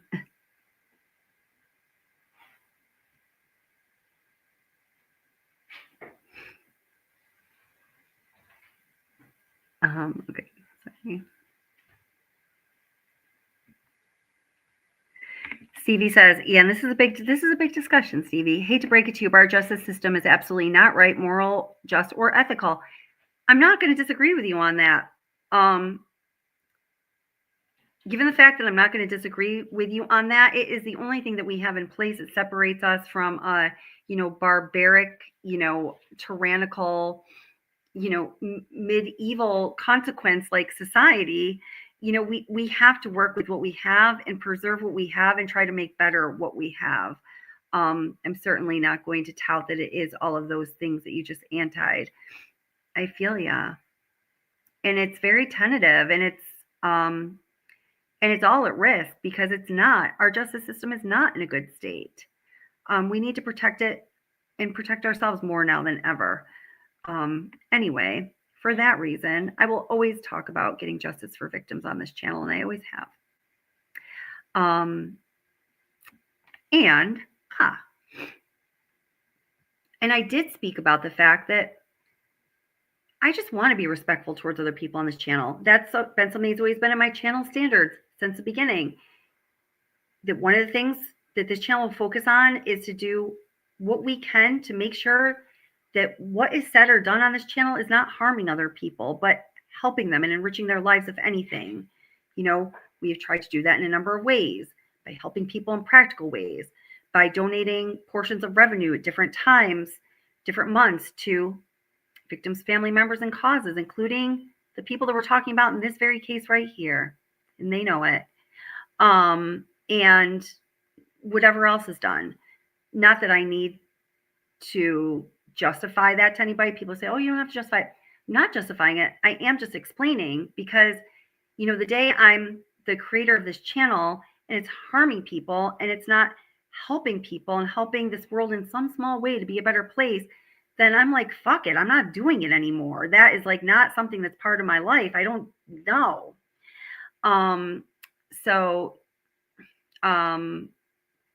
Yeah, we don't ever want to harm people through the content in this channel. And I have absolutely made content talking about Shanann's relationship with the girls. And, I could say, oh, some people say it's critical. No, it's critical. Some of it is critical because I have a critical view on some of the things that I see as a person, as a mother, as a woman, as a behavioral therapist. And it's not to say that Shanann is this terrible person or deserves this or it's her fault or, taking any joy out of any negativity for Shanann. It has never been about that. If anybody who's watched my channel in the past thinks it is about that, you can go back. There's like 832 videos on this channel. Go watch any of them. You won't find any that go against what I'm saying now. The reason for that content is and will continue to be and always has been my sense of, having this platform and the work I've always done with children in protecting children and helping children and those who are more vulnerable than me. Not that I'm freaking Mother Teresa or something, but I think we all have to be aware of and make part of our lives and to be assisting and supporting the most vulnerable among us, right? That again is what separates us as a civilized society from being complete barbarians, right? And I have always felt a strong connection with Bella, especially, but Bella and Cece. And I see in their lives some pain and some injury and their short, precious lives. Some unfortunate experiences they lived through, or the unfortunate experience of life that they had at certain times, for the most part, is fucking heartbreaking. Just like, you almost can't deal with it, kind of heartbreaking, right? Well, unfortunately, their lives are gone, but fortunately, their pain is gone. And fortunately, I do believe that they are, being cared for by, whatever powers that be. I really do believe that. And I can feel their spirits are strong, and I think we can all feel that. And that is a beautiful thing. But there are hundreds, thousands, tens of thousands, hundreds of thousands, millions, tens of millions of children alive on this earth right now who are suffering to various degrees. And some of it is horrific right now, right? Or we all know, right? And for each of those children who is suffering and is not being protected as one of the most vulnerable in our population, Madeline Soto, who is not being loved and cared for the way that they should be, like Madeline Soto, time and time again, we can say, I'm not going to go down that route either, because that's a whole nother, it's not a rabbit hole. It's an important thing that we need to discuss, but it's not the topic for right now. There are adults who should be doing better, and they're not going to know to do better if we're afraid to talk about the examples of real families and family dynamics and relationship dynamics that didn't go like the best way that they could for those children, to have all of the love and support and warmth and feeling of safety and not having to be anxious and worry and on edge all the time. The adults that are treating our tens to hundreds of millions of children less than the way that they should be are not going to learn a damn thing or have any inclination to change if we are afraid to talk about what's fucking going wrong. And it just so happens that in this case, in this true crime case, there are very explicit, clear, direct, repeated, sourced, preserved, memorialized examples of these behavioral interactions between adults who should have been doing better and children who deserved more. I have my hands all over it because I have a channel called What's the Obsession, but the reason I have a channel called What's the Obsession is because of, well, my passion for true crime across my whole life, my desire to do all the things I was just talking about, to bring out difficult issues, to study human behavior, to talk about human relationships, to use them as examples to improve how I interact with the world and how other people interact with the world. The reason I have this channel is because I used true crime, something I've always been into, a family that I came across in a true crime case that I was really into, obsessed over, as a case study for one of my graduate programs. Well, it was actually the capstone of my graduate program for my most recent degree, which was in behavioral therapy, and for that training, right? So I'm going to sit here and not talk about what I've studied and I've learned, and I've received feedback from so many people saying that, oh my gosh, I'm so glad that we talk about this. I'm so glad this was brought to light. I'm so glad that, even though it was hard to hear and it was hard to face the fact that I see some of, that element that's negative in another person and myself, I'm so glad I did, because, now I have a more loving relationship with my children, with my significant other, or maybe I left that significant other so I can have a more loving relationship with my children, always in the spirit of protecting and nurturing and caring for the most vulnerable among us, who always happen to be children. So, for all the people that want to say, I'm bashing Shanann and I should be like these other channels and whatever, if that's what you see in my content, I really need to tell you, you need to wake up and pay some better attention, because you're way off base, right? And for the people this Reddit poster, I just get so many comments and get things sent to me like this all the time, where if I am not currently focusing on this channel and talking about that relationship dynamic between Shanann and her children, that all of a sudden I'm a shiner and, I've lost touch with my own morals and blah, blah, blah, and I'm worthless and I should go to hell or die or whatever they have to say. I would take Nancy's advice, because don't fuck with Nancy, and she's never wrong. Go whack off to another actual anti-Shanann Watch channel, but this ain't it. I'm just going off on these really incredibly long tangents, but I wanted to say that tonight because it needs to be said. The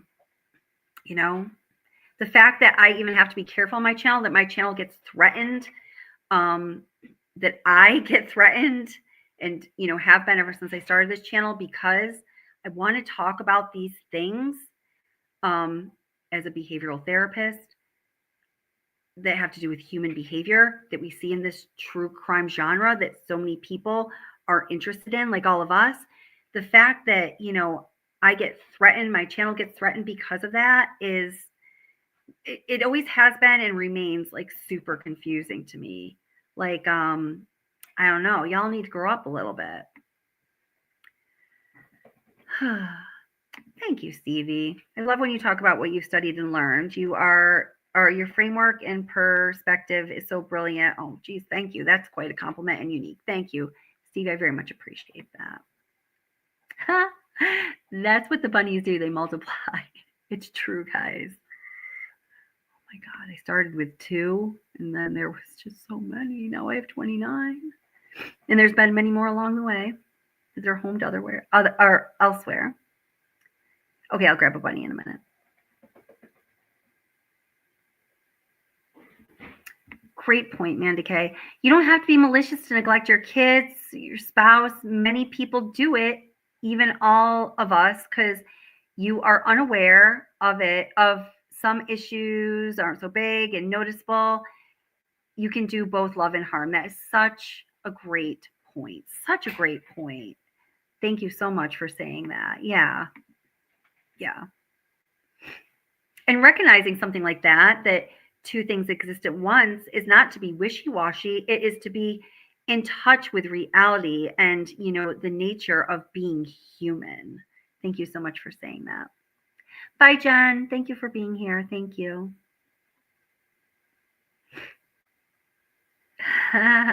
Hold my earrings, Jen Soto. I'm coming for you. Yeah, I'm coming too. Hold my studs as well.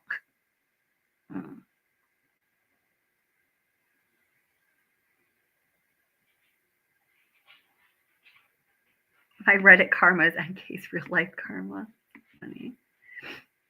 You guys are so funny. Oh yeah, Reddit, man. Yeah, Reddit. There's like where I was reading this post from is if you went to any of these subreddits and like search the channel's name or WTO or something, you'll find some hours worth of reading, trust me. But this one was Watch Free for All, meaning you can say whatever the fuck you want about the Watch channel. Oh wait, I want to read you the rest of what Nancy had to say because she's just so smart. To this Reddit moderator of this channel. Just one sec, I gotta find it.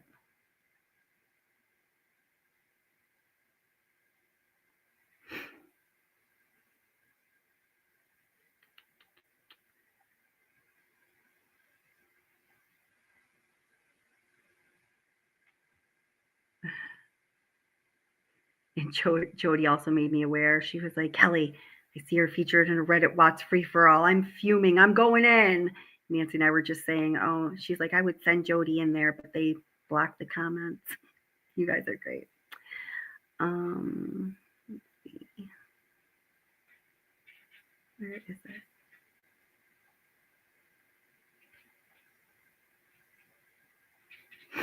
Okay, so Nancy said to the Reddit subreddit moderator, the original poster literally threw a tantrum over how another member, Kelly, Watch the Obsession, runs her channel. And I am a member of that subreddit. I'm a member of all of them, I think. Not all of them, but a few of them.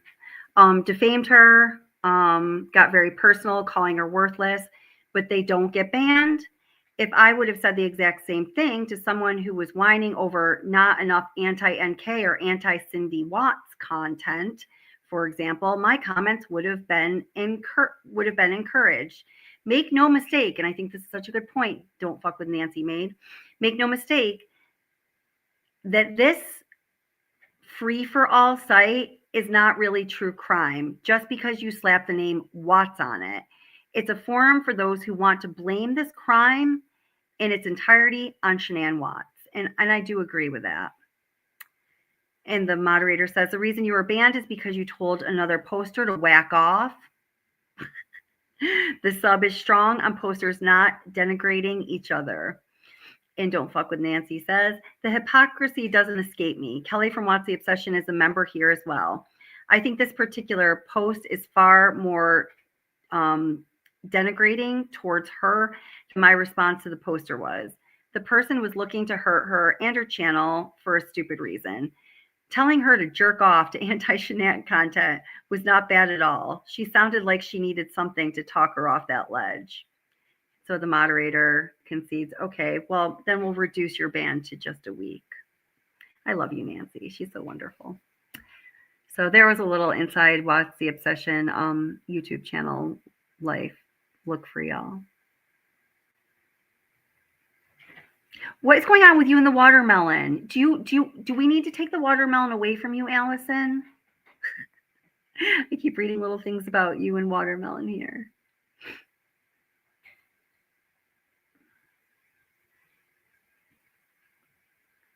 Come on, work.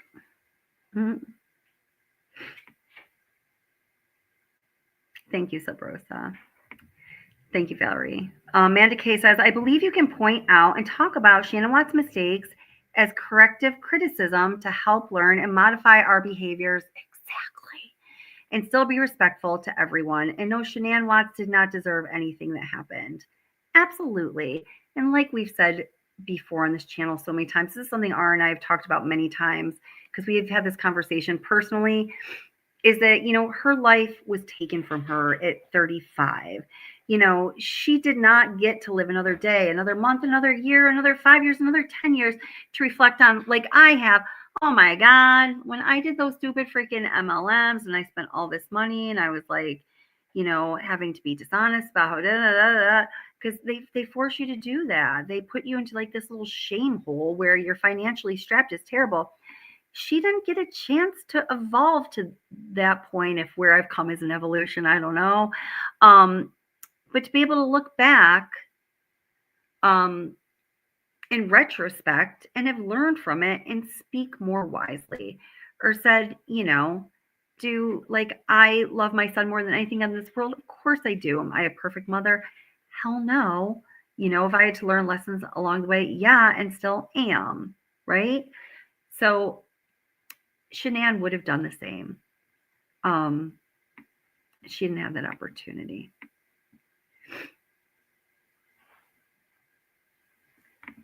I like to think this, Stevie. You're not bashing Shanann literally ever. Thank you. You're also not a shiner. Double thank you. You're a critical thinker with very applicable educational background related to behavioral psychology. I think it's just as plain as that. Thank you for saying all that plainly. Yeah. Stevie, while you're waiting, here's some carrots. So funny. Jody points out they've changed the definition of a shiner. It's not what it used to be. I've been thinking about that, Jody. Yeah.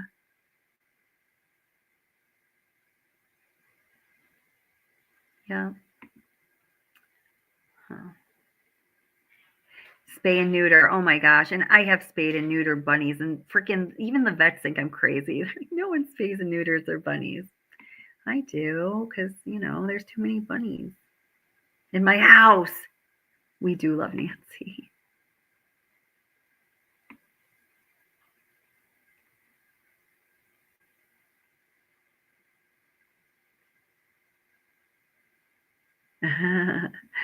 Guilty of crime knows a little bit about Reddit recently too, right?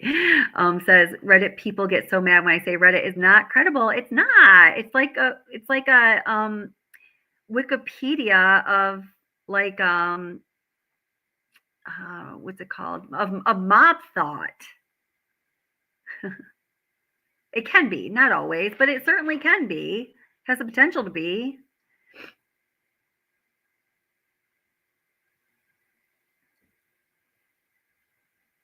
Oh, wow. Stevie says, all the animal lovers come to Kelly's page. Today is 15 years of not eating animals for me. Well, if that is your choice, I'm very proud of you. That's awesome. Not saying that those who eat meat I'm not proud of, but, if that is a good personal choice for you, I always think it's a commendable one. I know. Nancy and her suave words.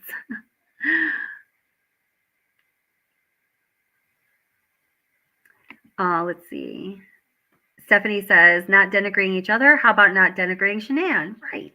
Kelly, everything you say is respectful. Thank you. I'm really, truly glad to hear you guys say that, to get that feedback, because I wouldn't want to be anything else. And I know that, some things that I've said, the critiques,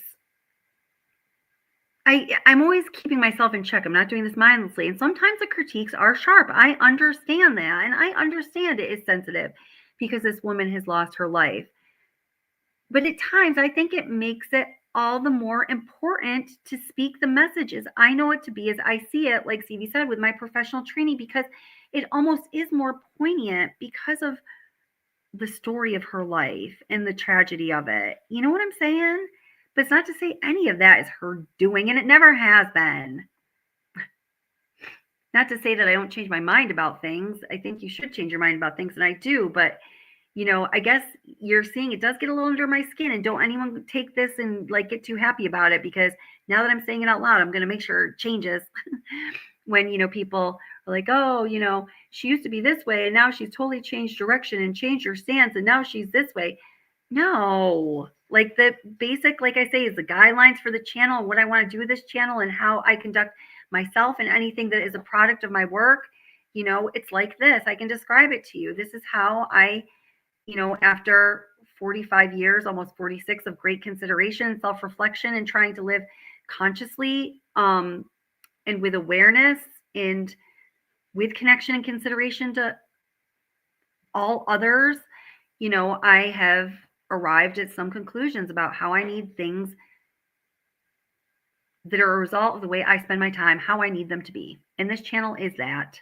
Nothing has changed dramatically, so I can earn money here, earn money there, or whatever the frick people say. It's just silliness.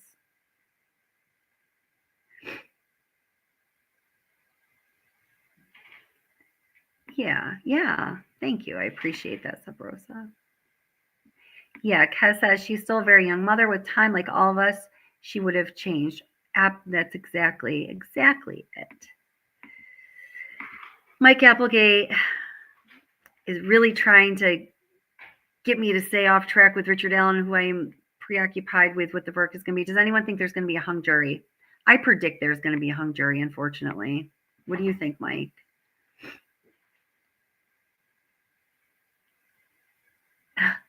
Reddit, Stephanie says, Reddit is like a bathroom wall in a bar. That is pretty awesome. That's great.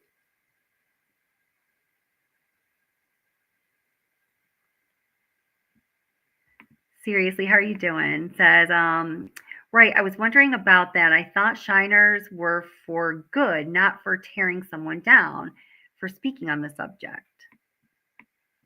Yeah, no. Hey, Ara, did you just hear me talking about you? Or were your ears ringing? Or were you hiding up in the rafters? Nook and Fred says, I think I've always seen your channel that covers aspects of the case that need some attention that maybe some may avoid. Yeah. And I think it's important to do that. Yeah. They're topics that have to do with the case, whether people like it or not. Exactly. And if I have no business speaking on it and I don't have any background in it and it's just my flippant opinion or, it's just something to say in jest, I'm not going to say it. I'm not going to cover it. I'm not that irresponsible. Thank you for being here, girl.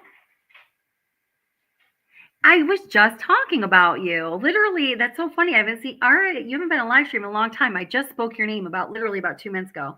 I was just saying with the whole issue of talking about Shanann Watts, how you and I have discussed during live streams together, because we've talked about privately before, that it's, while certain hard to discuss topics are things that I have discussed and will discuss, at the end of the day, Shanann's life was taken from her at this young age, and she didn't get to reflect, like I was saying I did back on, my experience with how I got snowed over by MLMs and to learn more and become all the wiser. I was just talking, I'm talking about. I was just saying that. Hey, Justice A through Z, my girl, how are you doing? Great to see you. All right, I'm going to go back to the video that I was playing. Now, how long have we been going? Oh, God, I'm just going on so many tangents. Let me think about this for a minute. Gotcha, CV. Let me know when you're back, and I'll grab the bunny.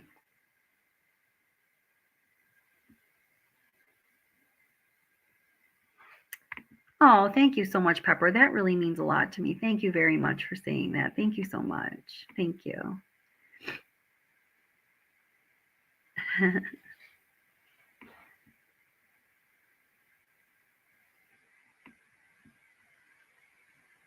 Yeah, I'm talking about Ara.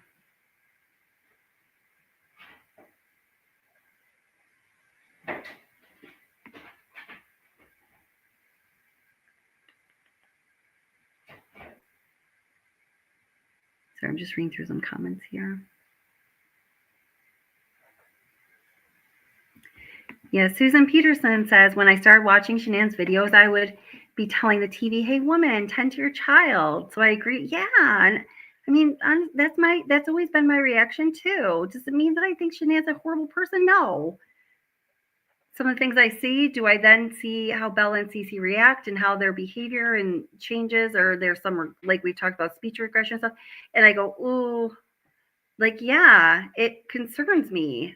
And due to what I do for work and people I work with and what I see happen in the lives of children due to circumstances in their life where there is a data-driven, evidence-based, pie chart verified causal connection, and I see that happening, and it's causing what I am perceiving to be anything less than what those beautiful children deserve. I am going to talk about it. Have I done things in my life with my own child or with other young people where I didn't do what was best for them. Maybe I did something even that was bad for them, that hurt them, that caused them to be, like have some kind of scar in some way. Of course I have done that. And do I take very seriously, considering those instances and, understanding why, I didn't do better for them and trying my best to learn so I can do better next time, so I can help and support the most vulnerable among us, which is children. Yeah, I take that very seriously, but I have, trespassed, if we want to say like that, in the same ways that I am talking about, because we have vivid examples of what I'm saying. Yes, Shanann Watts did do or made those mistakes with her own children. I've never said anything different. Aw. Art says, this is my first weekend off hanging out with my favorite watch channel. Awesome. Good. Awesome. Glad you have a weekend off. How's your new home life going? Am I allowed to say the word?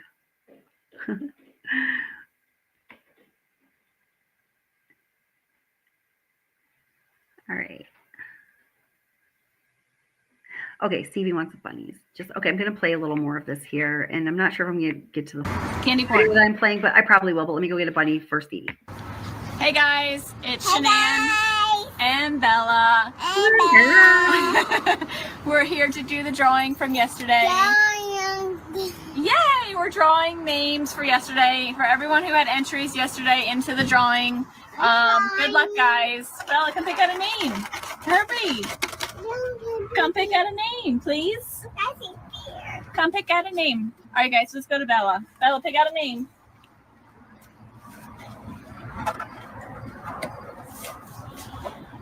Oh, just one.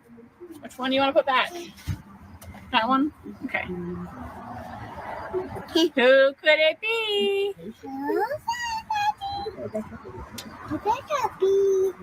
Who is it? Who's going to be the lucky winner? Who is it?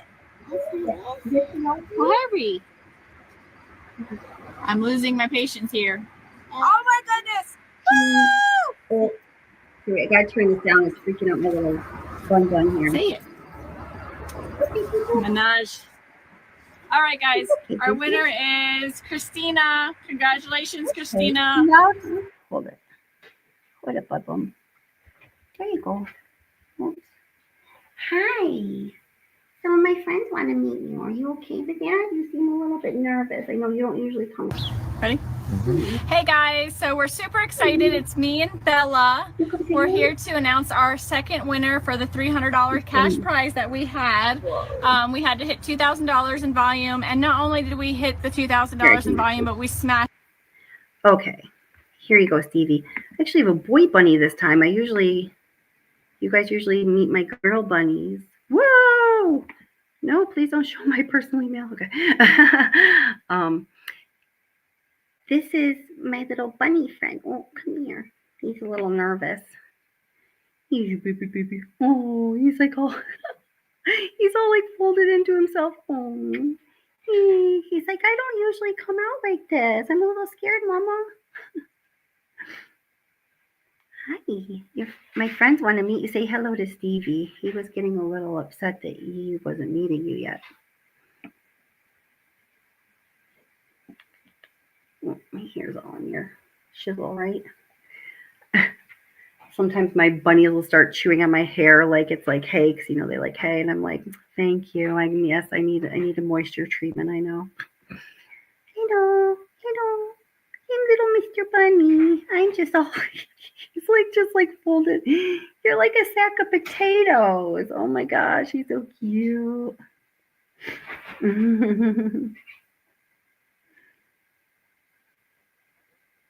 So cute. I know. I'm sorry. Oh, do you have a boo-boo? Hold it.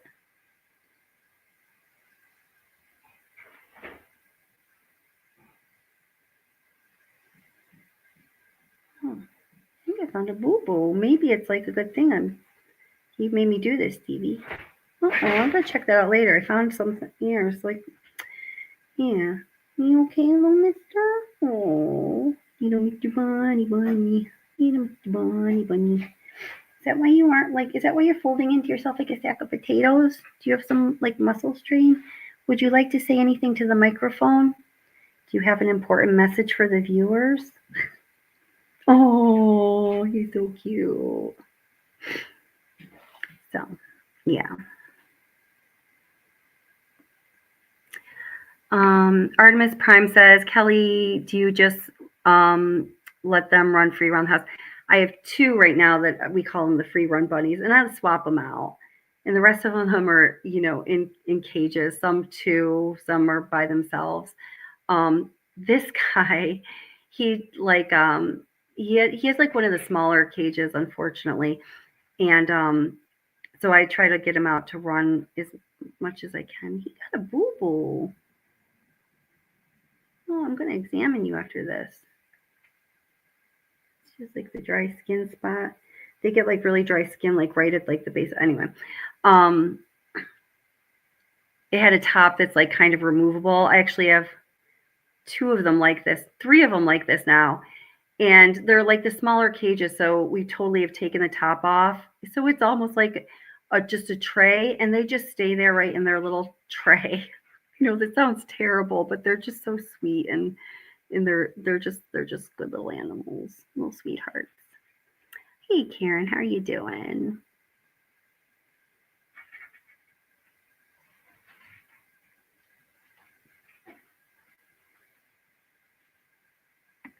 Yeah, she was just trying to live her dream on her own. It's a good point, Ara.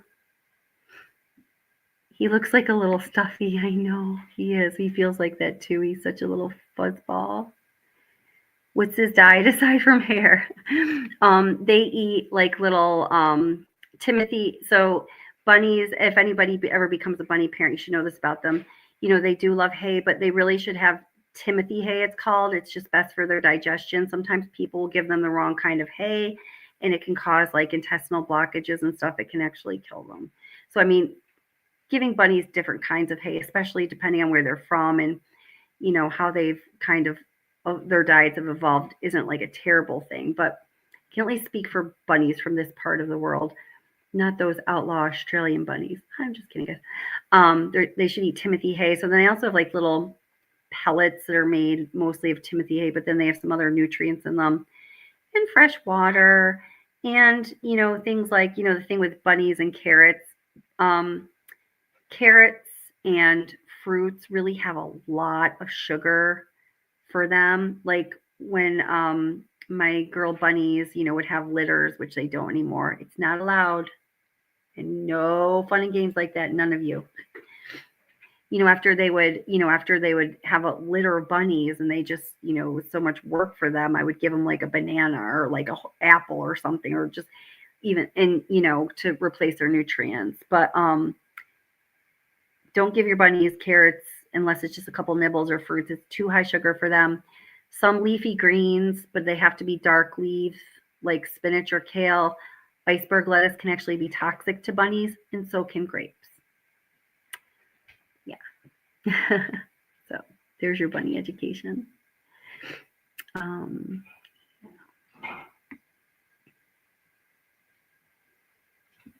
He's bigger than I imagined. This guy, yeah, he is a little, I feel yeah, it's hard for me to explain to you how much fluff this guy is, though.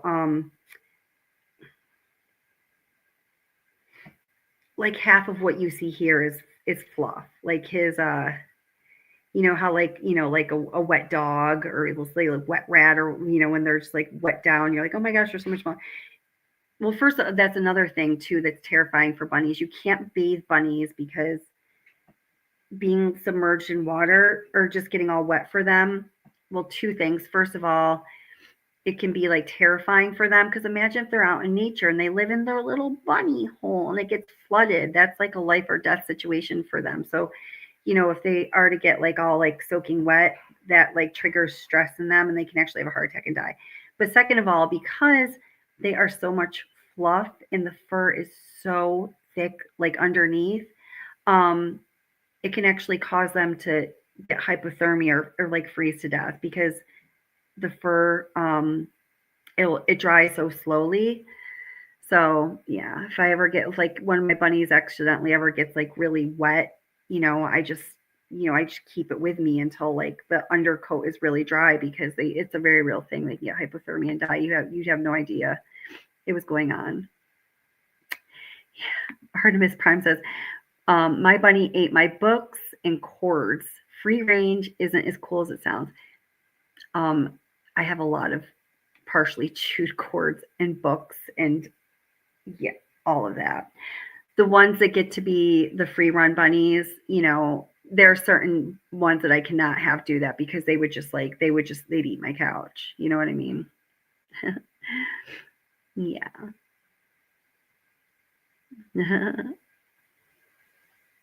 Yes, Honey Bunny says they have small hearts and being scared is dangerous. Yes. So when I was like breeding these little Howlin' Lop cutie pies, like that's why I had to stop, because I love animals so much. I couldn't just like take a check from somebody and like hand them a living thing. I couldn't freaking do it. I'd be like, if you want to get a bunny from my, what did I call it? Central Hop Rabbitry. Because it's these Hound Lot bunnies, because in nature, only white bunnies have blue eyes, but these Vienna Mark bunnies, which were like the genetic line of my bunnies, they'll be like any color, and they'll have these really pretty blue eyes. They're like these little boutique bunnies, and they're also very sweet pets. They're, a lot of people will want to get their little kid a bunny, like, oh, it's so cute, but usually they're not good for little kids. But these guys, their temperament usually will sustain it, and mini Rex bunnies too. But anyway, I'd be like, if you want to adopt a bunny from me, first of all, it's going to be a fee, because when I was getting, when I got my Vienna Mark bunnies, they're expensive. But also we might do home checks. We might require references, and we as me, when I would do this, and if people like had dogs, I would ask them about I usually, if somebody's like, oh, I have a dog, I was like, if they're like, I have a Chihuahua, I'm like, you're not getting one of my bunnies. Fuck no. Because what's going to happen is that dog is going to go up and start bothering that bunny and bark at its cage and stuff. And the only time I've ever, somebody had adopted a bunny for me and it didn't go well. And I think it happened on like 4 or 5 occasions, and over half of them lied to me about having dogs. The dog went up to the bunny cage and started barking at it, and they just dropped out of a heart attack. So sad. How are you doing, sweetie? Do you want to go back? I just want to make sure I'm not causing you stress. How are you? Are you okay? Do you like being here, or is this stressful for you? I think it just might be a little hot for him, so I'm going to take him back because I don't want him to get stressed out. I think he needs a little bit of water. I'll be right back, though. Thank you, Stevie.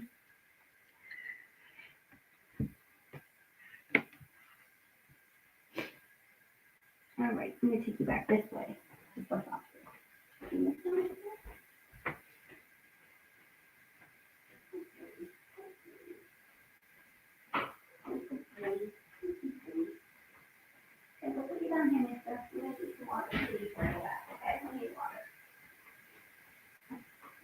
water.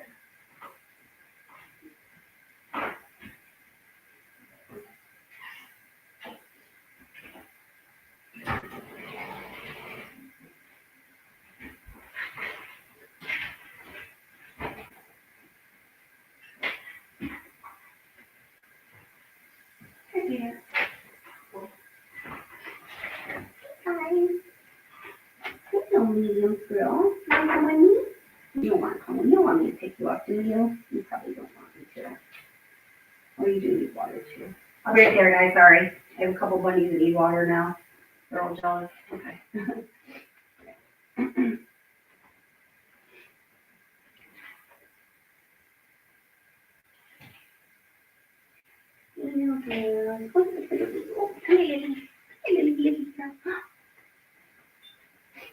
Is they gonna get lucky and see 2 bunnies? Oh, sorry, honey.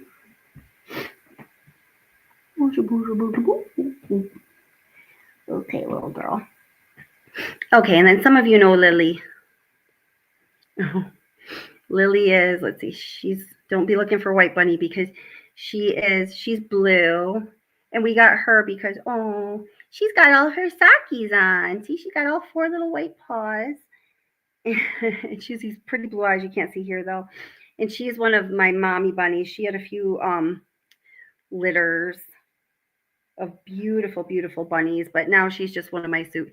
And the other, Skylar, who is one of my mommy bunnies, she's one of our other free runners. So they get a little spoiled now because, you know, they raised all those great little baby bunnies, and so now they get special stuff. Hey, Will.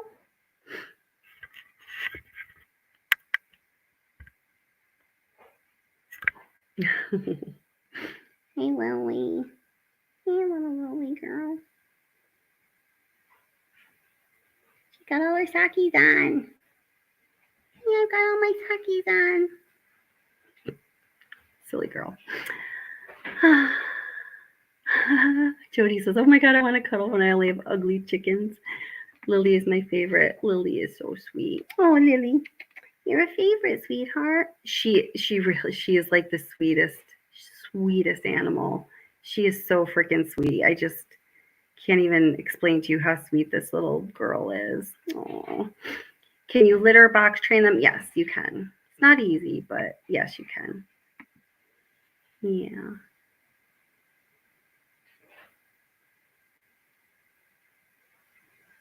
Yeah, Artemis Prime says, when I had a kennel, I had contracts and right of refusal if they needed to be rehomed.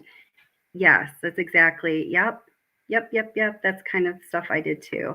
And I made people signing contracts if, you know, if they couldn't, if you need to give them away, they're coming back to me, baby. You're not just going to give that bunny to whoever you think is a suitable home because you're wrong, you know, and that's why I have one of the reasons I have 29 bunnies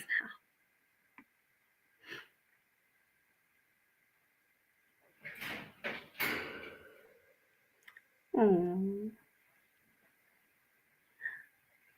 Oh, Jessica says, we had a little bunny named Peanut and adopted Peanut along with our pit, and they came as a pair. Cutest thing ever. Oh, unfortunately, Peanut passed. Oh, I'm sorry. Oh, that's so cute, though. Yeah, and you know, bunnies can get along great with cats or dogs, but it has to be like the right pair. You know, sometimes you can't predict the chemistry or the X factor. But when people, you know, are especially first-time bunny owners and they're bringing them into a home where there's especially like, hi, honey, okay, you got little sneezies there, where there's kind of like a aggressive or just loud dog, not even aggressive, just like energetic dogs. That's a little too much for a baby bunny. All right, I'm gonna put her down because she's getting hot too. All right, there you go, sweet girl. Whoop, good girl. So that's Lily, one of my little superstars. I'm a sucker for animal socks. I know, me too. Remember when we were picking her out? She's, oh my gosh, she's got to be almost 5 years old now.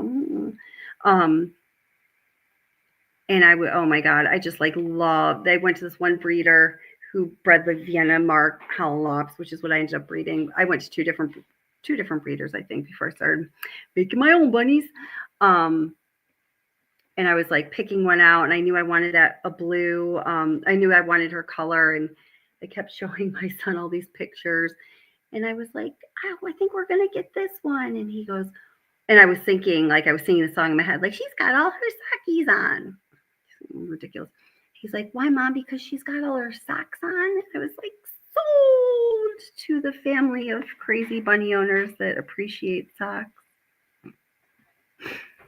Oh.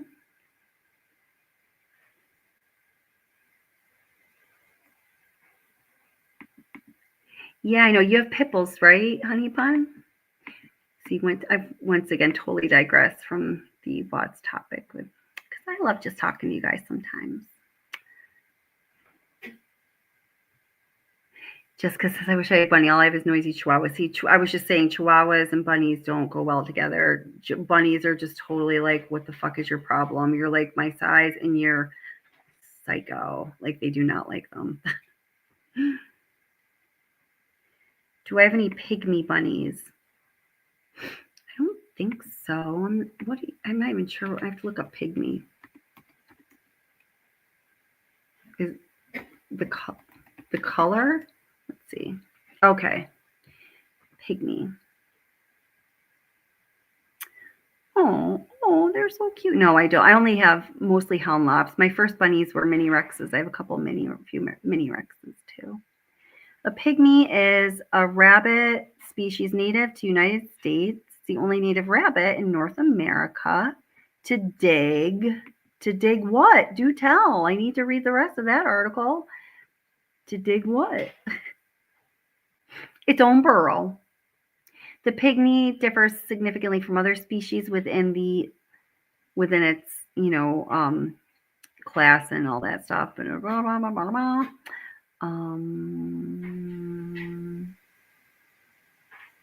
having a hard time understanding why. There's a lot of words in here I don't really know. Imagine that.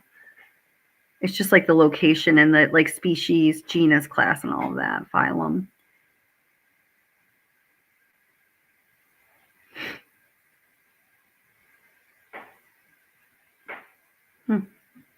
Very interesting. Okay, I'm going to stop reading about the pygmy rabbits. I'm planning on doing a live stream tomorrow night too. Tonight was like kind of a bonus live stream because I was just I wanted to see you guys. But what time is it? All right, so this video that I started with, talking about some of the Watts financial issues that I very much attribute, at least in large part, to Thrive and just like the MLMs in general. And this is one of the topics I've been hesitating to make like a focused video or content on this because I feel like it could be received wrong, but I'm going to entrust all of you to receive this the right way. When Shanann first got involved with Thrive, it was clear that she was trying to work the selling angle in a certain way. And there's some videos here that I think are really cute of her, like doing her first live stream. And you see how much she gained this immense confidence in her like screen presence and stuff so quickly. And that's really to be commended. It was really hard for her, obviously. But there was a time when things shifted dramatically. And I could never know this for sure, but after studying this family and this case for so long, I feel very confident that I have an understanding of why, what the motivation was and how it impacted the family dynamic. And again, this places no blame on Shanann. It just is what it is. So, if you're going to start typing your comment along those lines, save your finger energy and go eat some Doritos and lick your fingers or do something different with them. Don't bother. I just went from typing to licking Dorito fingers. I mean, that's where my train of thought usually goes. So we're just going to take a look at some of the very first Thrive promoting videos Shanann put out. And they began in late August, like the very end of August 2016. And by December of that same year, and it was in December, things took a really abrupt shift,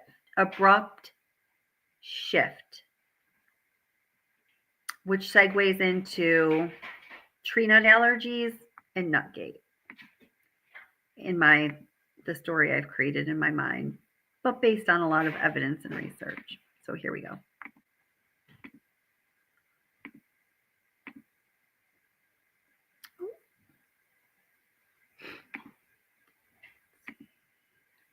Oh, hold it. I just got to get the video back up.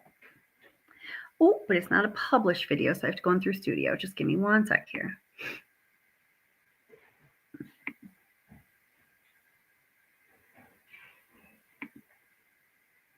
Everybody, please do take a moment and click like. I'd really, really appreciate it.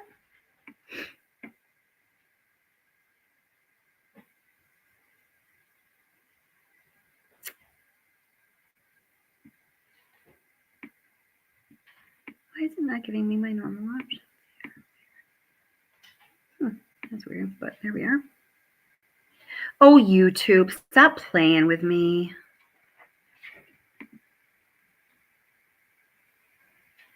When the choices you make aren't really a choice.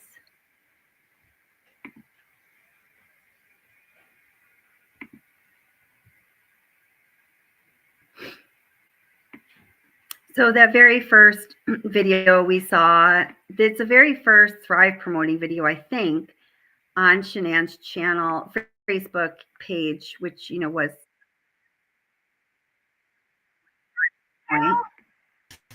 Michelle Davis, congratulations. Say good job. No more. We got a winner. We have a winner. Say good job. Good job. Oh no, darn it. Hold up.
Okay, you know, sorry about that once again. Hi, Kind Colorado. How are you doing?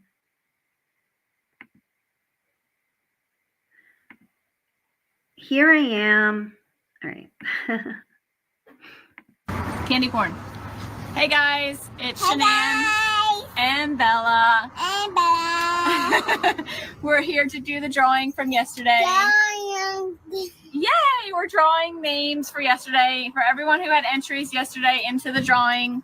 Good luck, guys. Bella, come pick out a name. Hurry! Come pick out a name, please. Come pick out a name. All right, guys, let's go to Bella. Bella, pick out a name.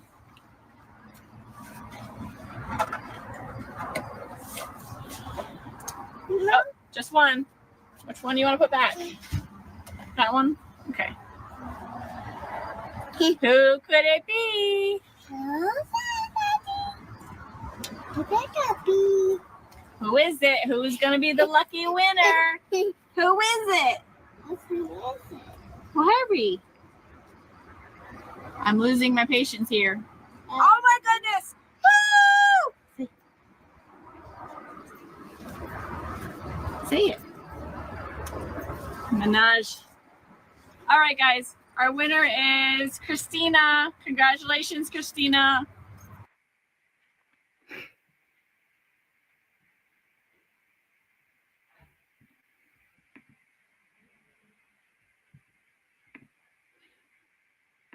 See what the caption is there.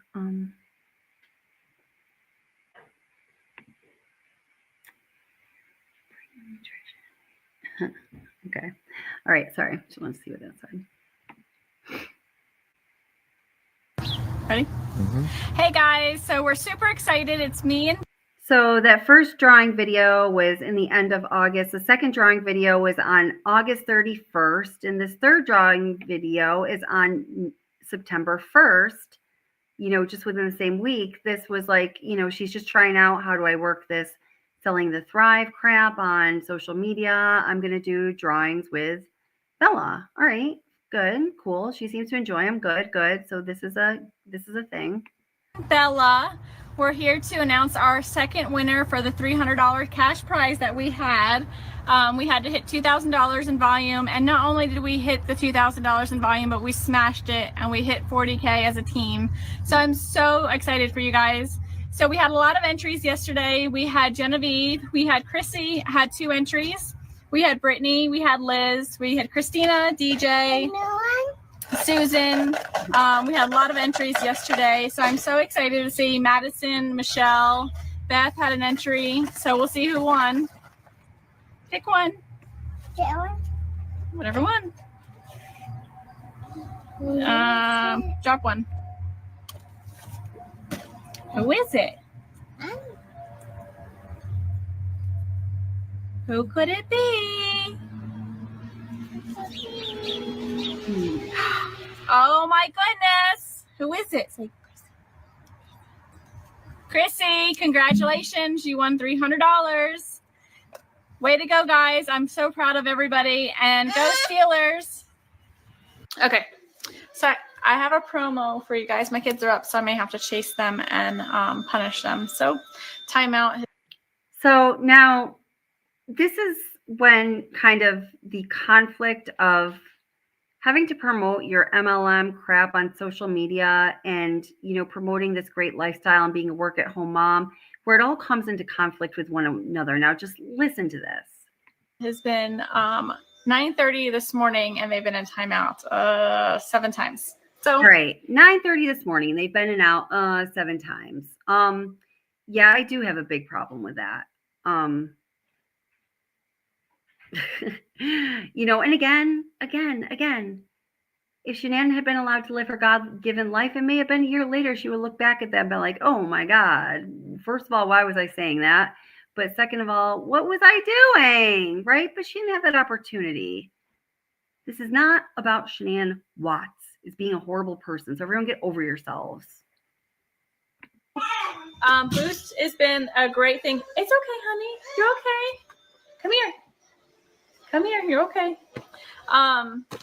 So sorry, she fell, and I want to make sure she just have a meltdown. So if you want like a pick me up or like a boost before workout, I have Activate for you.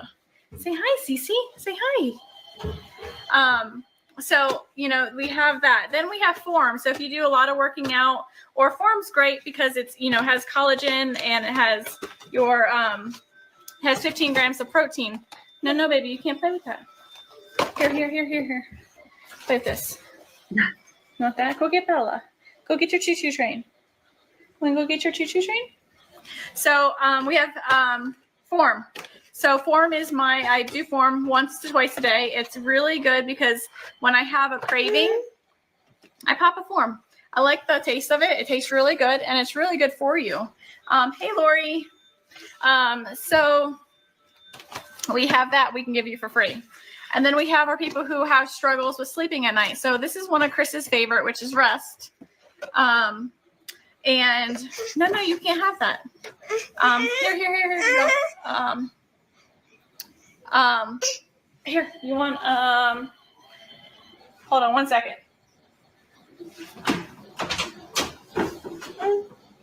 Take a snack. You want graham cracker? What happened? Here's a graham cracker. So, yep, and my diffuser. You gotta have a diffuser in your bathroom. It's diffusing eucalyptus. Absolutely amazing. Makes me feel like I'm in a spa. Don't mind. Until she realizes all of a sudden she's not in a spa. The hair. I told you I'm getting ready. Definitely get a diffuser in your bathroom. Absolutely, positively the best. So you guys, you hear background noise. It's my kid destroying trash. All the trash right now is in my bathroom because keeps it away from the kids. They like to play with it. So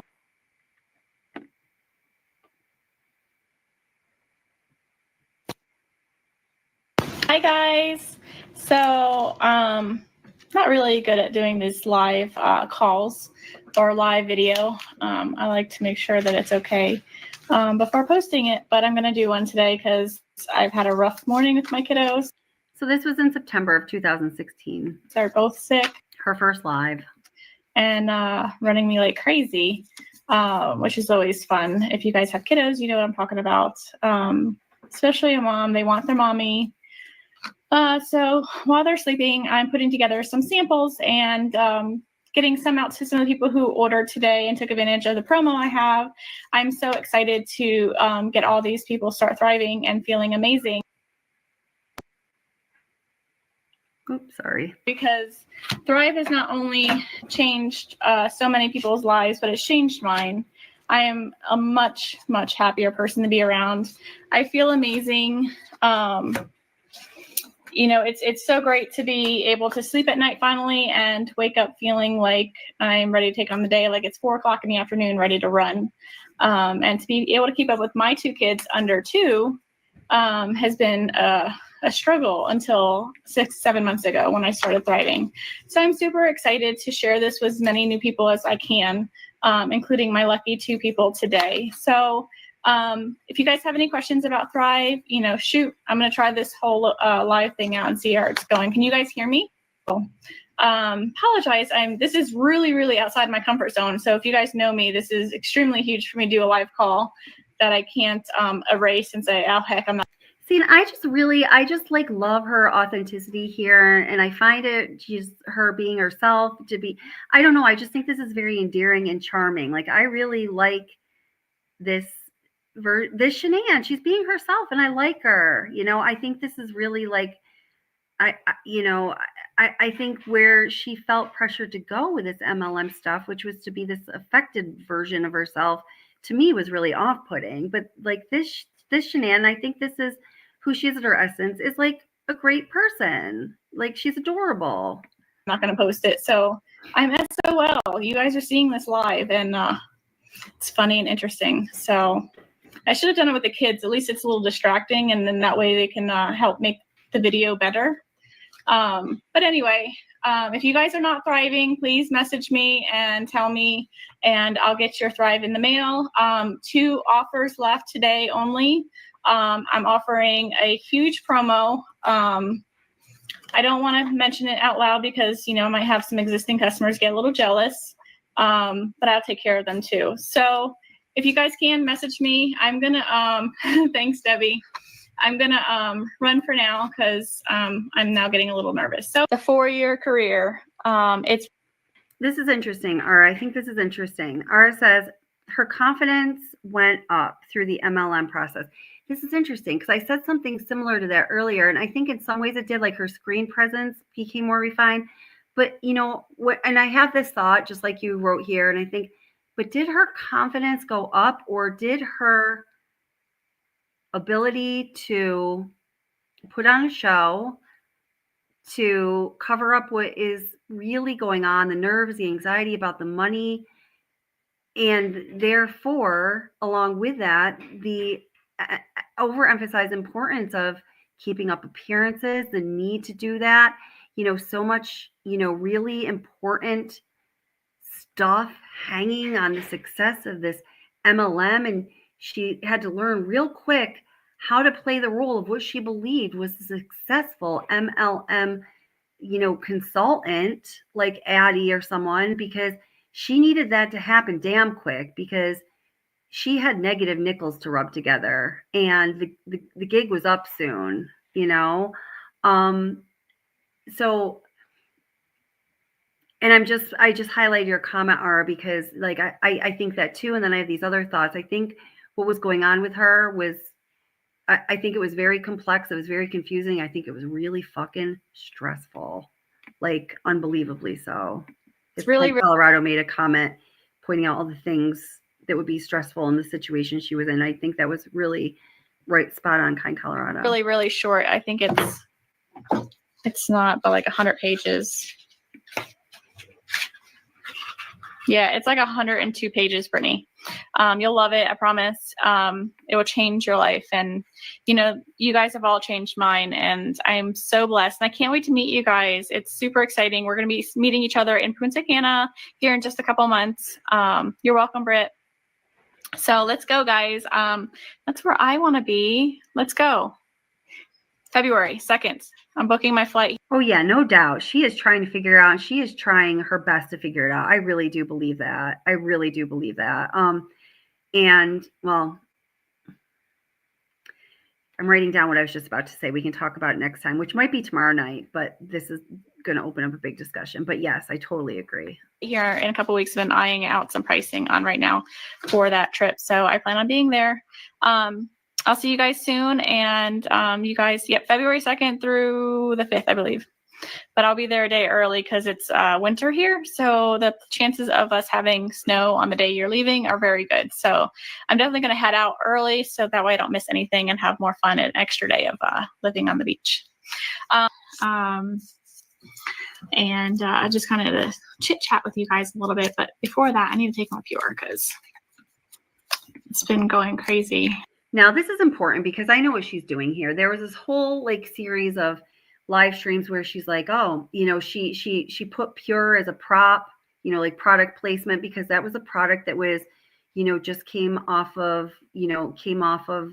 the promotion at the latest Thrive MLM convention where they're all banging their drums, pure, pure, pure, pure.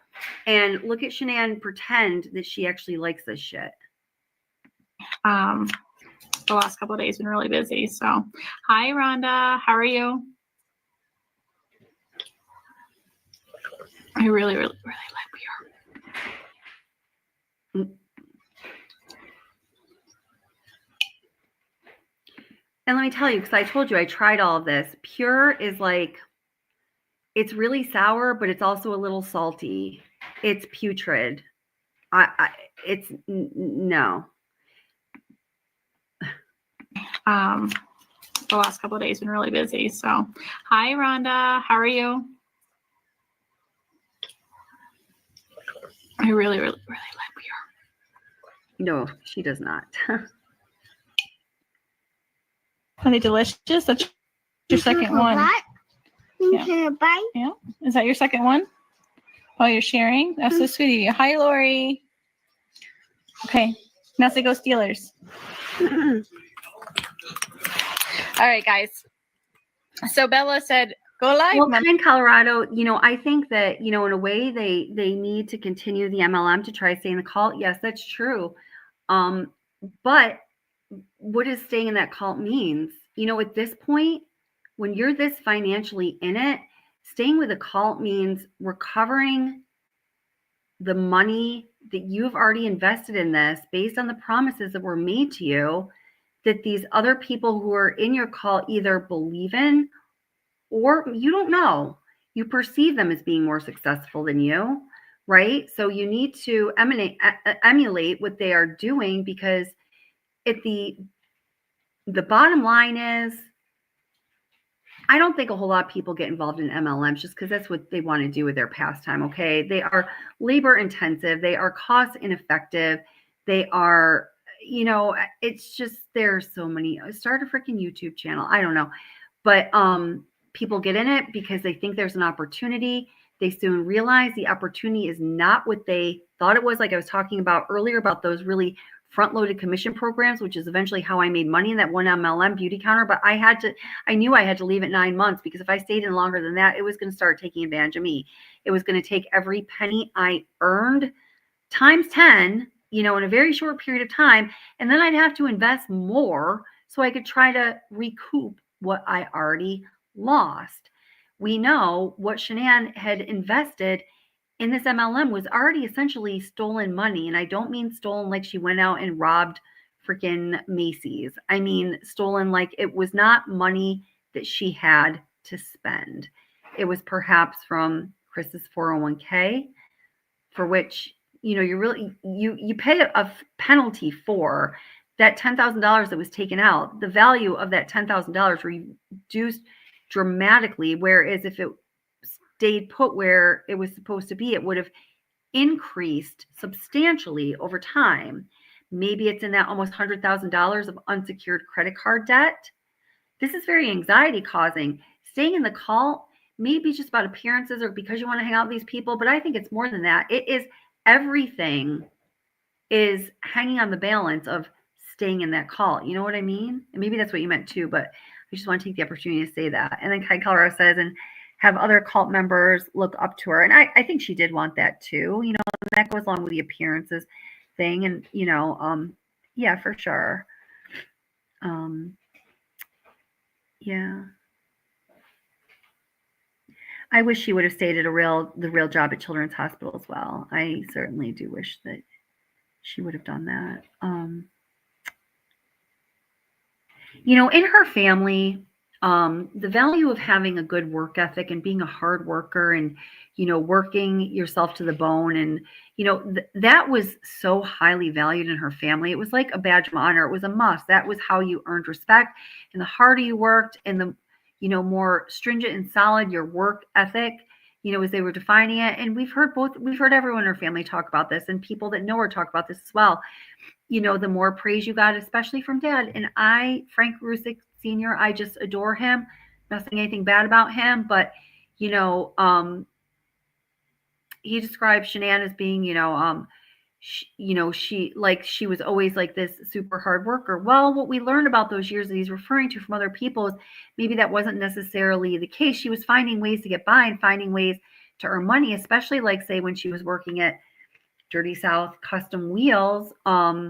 She used her youthful beauty and good looks and sexuality, I think, to earn her money. I'm not saying she was a prostitute or anything like that. So stop typing now and just lick your Dorito fingers. But I'm just saying that, those qualities can be quite an asset that you can actually, exchange for real money at certain times in life in certain situations. But I personally don't think she really did ever have a very strong work ethic. And I'm not saying this is an insult, and I wish I had to stop explaining and qualifying those statements, but I'm just saying, I think that she, had some, traumas or just things that she deserved to send herself to a good therapist and spend some time working through those things so she could be more free within herself in her life. And so maybe she needed time to be home and to have some cushy time and to have some time just feeling comforted and taking care of herself, because I don't think she had a lot of that in her life. And to this point, no one's fault. Many of us find ourselves in the exact same situation to some degree at some point in our lives. But I don't think she ever really wanted to be working outside the house. I think she was very much a homebody. She wanted to create this nice home life. She wanted to be there. There's nothing wrong with that. But I think this whole idea that she had this strong work ethic, I think it's a myth, honestly. Let me go live. So we went live. So I'm running a promo that I've been running for the last couple of days, and I have one left. I had 2 this morning, and I have one left. I never woke up early because I wanted to before. I never woke up an hour before the kids before because I wanted to. And I've been waking up early every day to kind of help people and get people started, and building a team. I love the fact that I have so many people underneath me or with me, should I say, that want to better themselves and better their life and better their children's lives and their families' lives.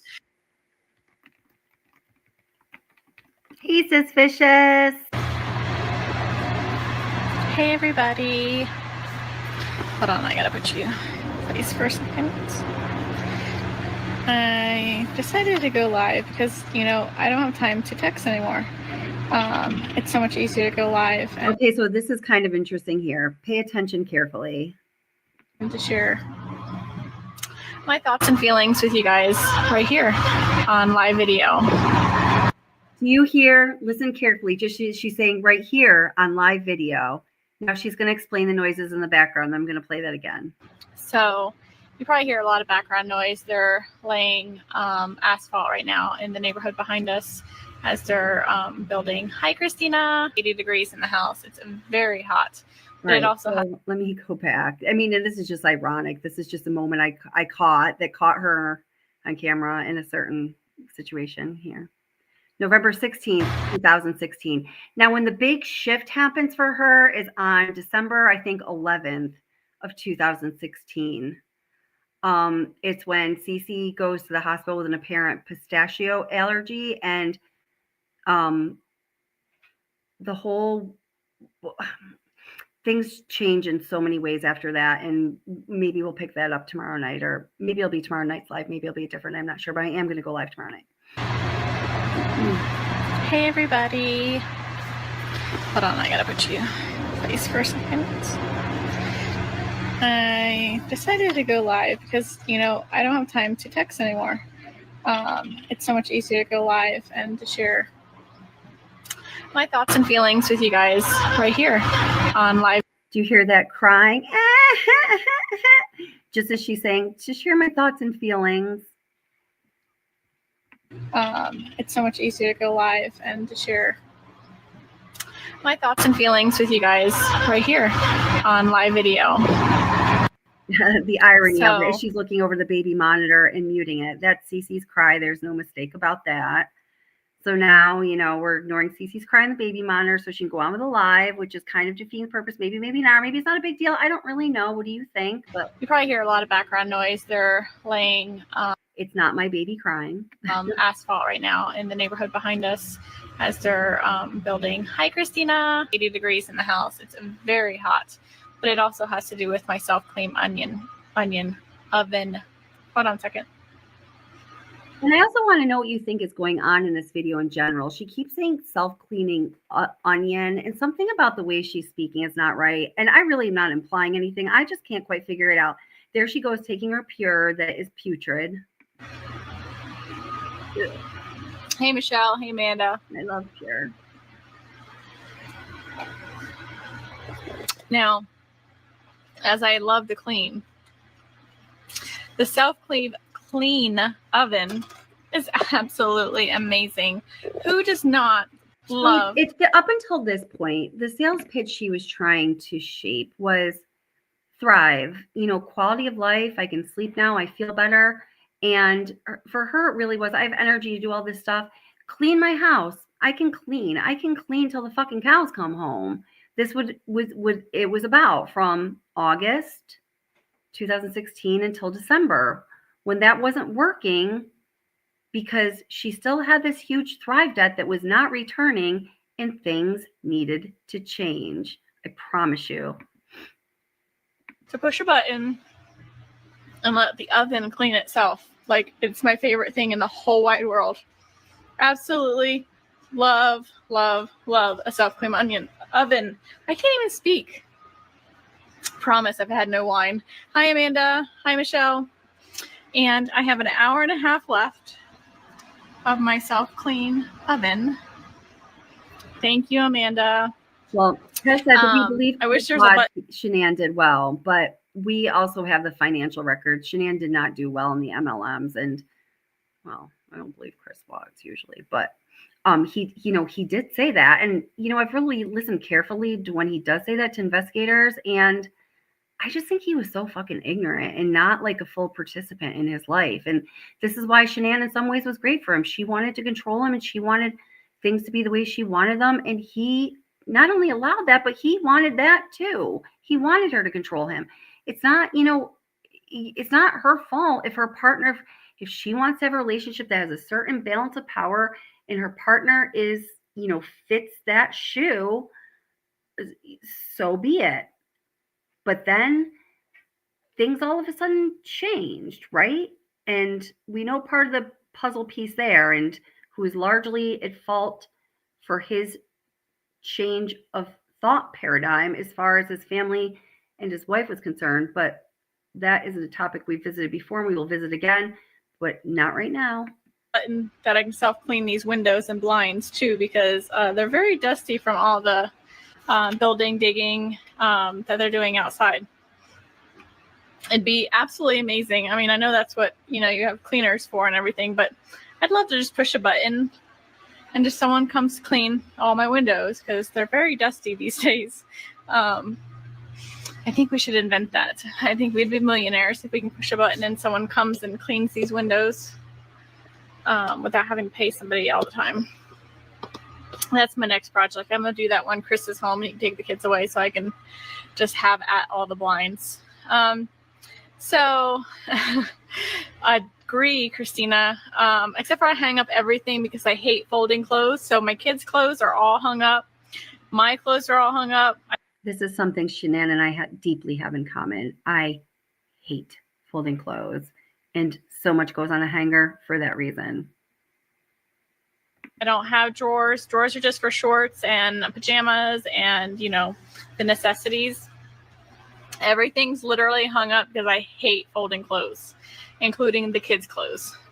Literally, their drawers are full of blankets and things that aren't important. There's some drawers that never get open. There's your answer to not having to fold clothes. So, Hey, Karen. So I'm super excited yesterday. I think she could have been a great realtor as well. And I think that she, like I said, I don't think she has a natural work ethic. I just don't. And again, it's not an insult. I just think that's not what she needed. That's not where her priorities were. But I think that the income she could earn with that, with like sizable commissions, because I think she could have been a good realtor, you know, selling properties that had a high price tag, because she does have the look. She does have the, you know, she can really, and in this way, you know, her, you know, kind of attention to appearances could have been a real asset for her as far as providing for her family and working and getting the compensation she deserved without having to bust her ass, right? I think she could have been successful at that. I agree with you.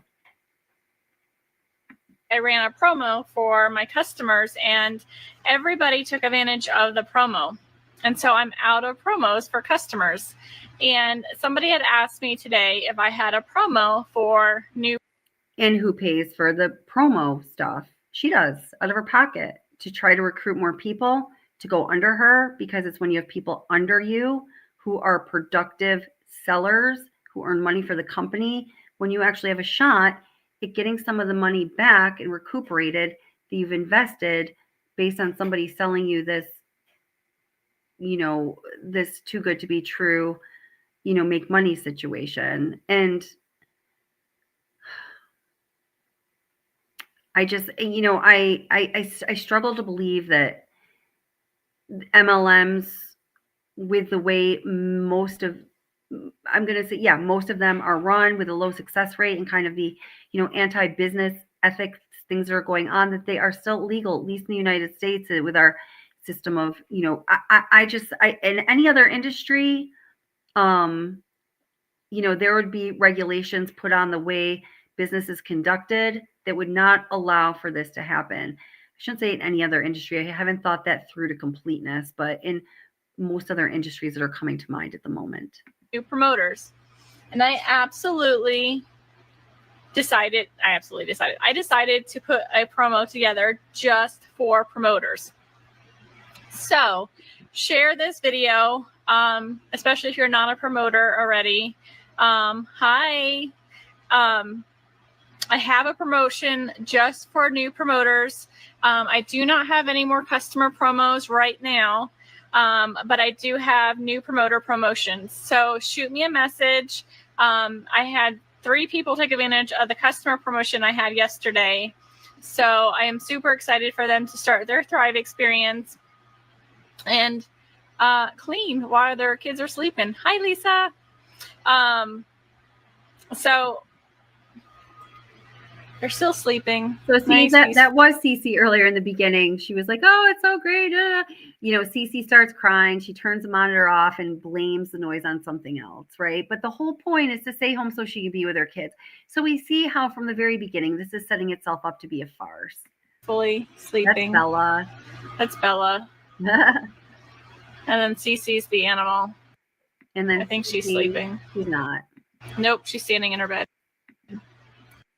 She's sitting around in her waiting for me. I wonder if she's still crying, you know. She's not crying, so she's gonna stay there well, for a few more know, minutes. Because it's me. So I just wanted to kind of come on here and tell you about the amazing self-clean onion. Oh my God, oven. I can't even speak. Stop laughing at me, Christina. It's amazing. The only thing is your house turns. Now this is, yeah, and I saw your met. Let's definitely talk soon, Ara.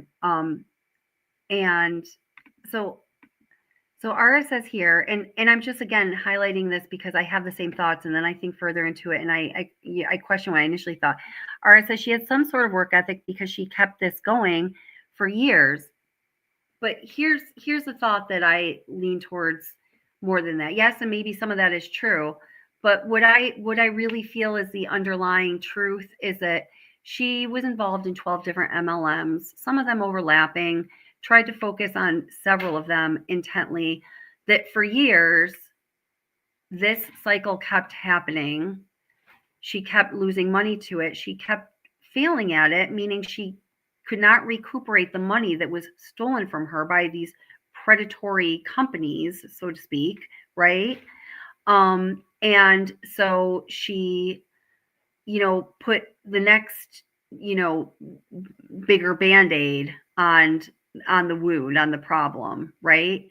And not, to me, it wasn't a result of work ethic so much as having a need to find the fix that was going to undo all of the damage that was done by her involvement in MLMs. And again, it has always been the case. It has always been my opinion. And I think the proof is there that, yes, Shanann was a participant. She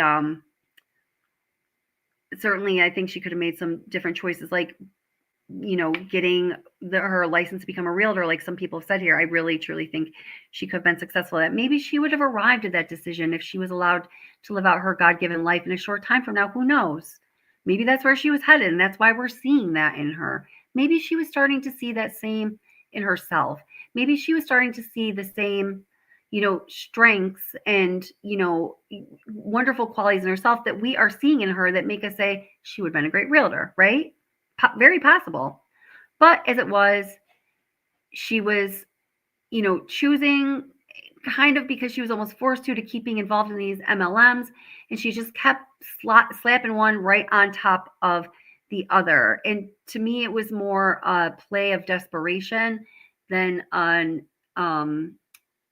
being, illustrative of work ethic. But that's, my perception of it. Into 100 degrees and it's very hot. And when you guys figure out who can do the self-cleaning blinds and everything else that I don't like to do, let me know. But don't forget, new promotion going on today only. What is the time? It's 2:00 here. So I'll do it to midnight tonight. New promoters only. So shoot me a message if you're interested. So, Pam, let's see, Pam, I'm sorry. I want to read your name right. I'm sorry. I'm getting tired. I gotta make it bigger. Poodle Pom Pom says, "What are you talking about? She had great work ethic. She won awards for her sales." So my question is, what do you talk for her sales in what? Like in Thrive? Or are you talking about like when she was at Jury South Custom? I'm just, if you're able to answer that, I'm curious what you're talking about. Did a huge promo. So I'd love to help you guys get started. I helped a couple of customers get started yesterday. Now it's time to help you start your business and earn $1,320 for Christmas. Who would not love $1,320 for Christmas? So shoot me a message, text, call me, whatever. I want to get you guys started and start thriving as well. So even if you're a customer now and you do want to become a promoter, this also counts for you. So I'll talk to you guys soon. And you guys have a great day. And I'm going to figure out how to cool this house down. The AC is not cutting it right now. It's too hot outside. I should have done it tomorrow because it's supposed to be raining tomorrow. But I'm not a genius. I just wanted to clean today. So, all right, ladies and gents, I'll talk to you guys soon. Okay. So yeah, you guys are all making such great points here. And this is something that, and I understand, I get passionate about this topic for a number of reasons. First of all, because I just wanted so badly for her to find that success that I know she wanted in her life. I also do get frustrated with her because of the focus on the MLM, the failure to succeed in them, and how it was impacting the kids. And, I've always been very transparent about that. It also really frustrates me because she is a victim of the predatory nature of these companies. I definitely do. This is a topic I certainly do personally get heated about because there's a lot to feel hot about regarding this topic, So I just want to read a few comments. Let's see.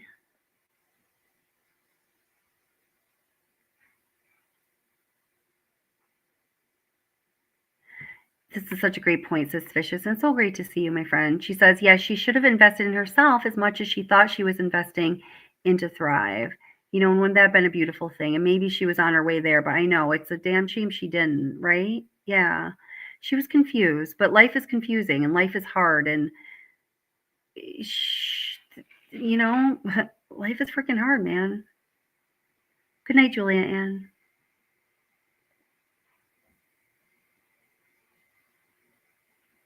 I'm with you, suspicious on the drawers. Yeah, that's so funny. Yeah. Amanda Kay says she could have done good as a medicine rep who goes and sells in the hospitals and doctors and auto saleswoman. She could have killed it with all that. Yeah. And she was in auto sales, and apparently she was doing very well by all accounts at the shop that Chris was working at when they first moved out to Frederick. But she wanted him to have a different job. Then she got a different job, and we don't know exactly. We just know what we know, I guess. Yeah, Sis Vicious reminds we are all friends here, and I love you guys. I'm so glad you're here. Could y'all please hit the like? I'd really appreciate it. Stop what you're doing now. Please hit the like. Thank you. But then come right back. Hey, Leard, it's so great to see you too. Yeah, MLM predators. Oh, Jody says, I remember my boys were little. I think back of how horrible a mother I was. I'm sure you weren't, but the point I'd like to make for you, because I know you weren't a horrible mother, is how much in retrospect you can see that you learned and the wisdom that you have now, that you think, God, if I could have applied it then, it would have been different, right? She never had that opportunity. How long had she been selling when Chris Watts committed the atrocities he did? Well, you mean Thrive? Is that the question? She says she started at a certain time, but really she started in July or August of 2016. And that's a fact. Tammy says, how did she make enough money to get the car to get the car? How much did she have to sell? So I made a video breaking that down really, to sort of like a fine powder. Let me just see if I can find like one little excerpt of it that explains that. It's about 2 minutes long. If I can't find it quickly, I'll find you the link later and get it to you. I have an MLM playlist. That's right. Go me. Okay, I think it's on the next page here.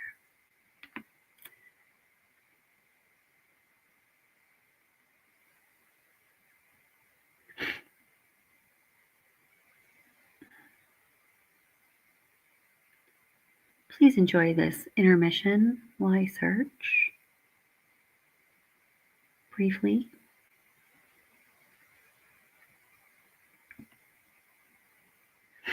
Micah Miller. Did you guys hear JP Miller's house was raided by the FBI? This was almost a week ago at this point, but I was like, yes, here we go, baby. Bring it on, bastard.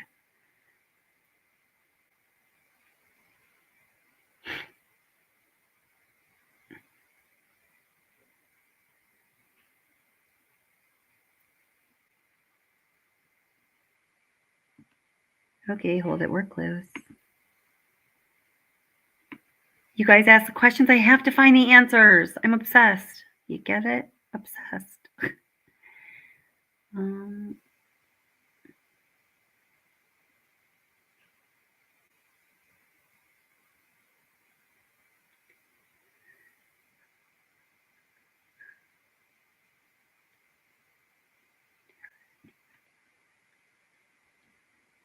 All right, I'm just going to check one more page here.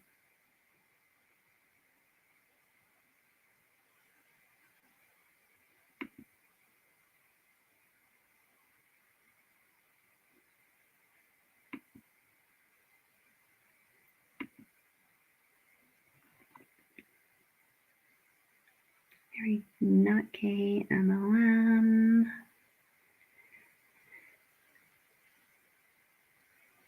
Aha. Deep dive into the MLM's impact on family dynamics. Did I publish this video? It's private. This must be part of another video that I did publish because. All right, here we go. Okay.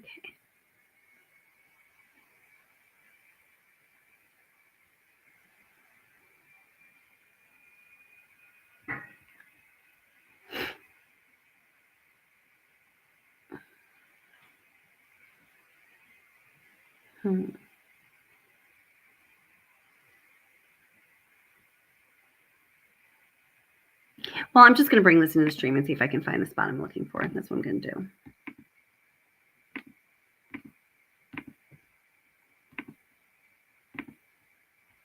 So what was going on? The whole thing.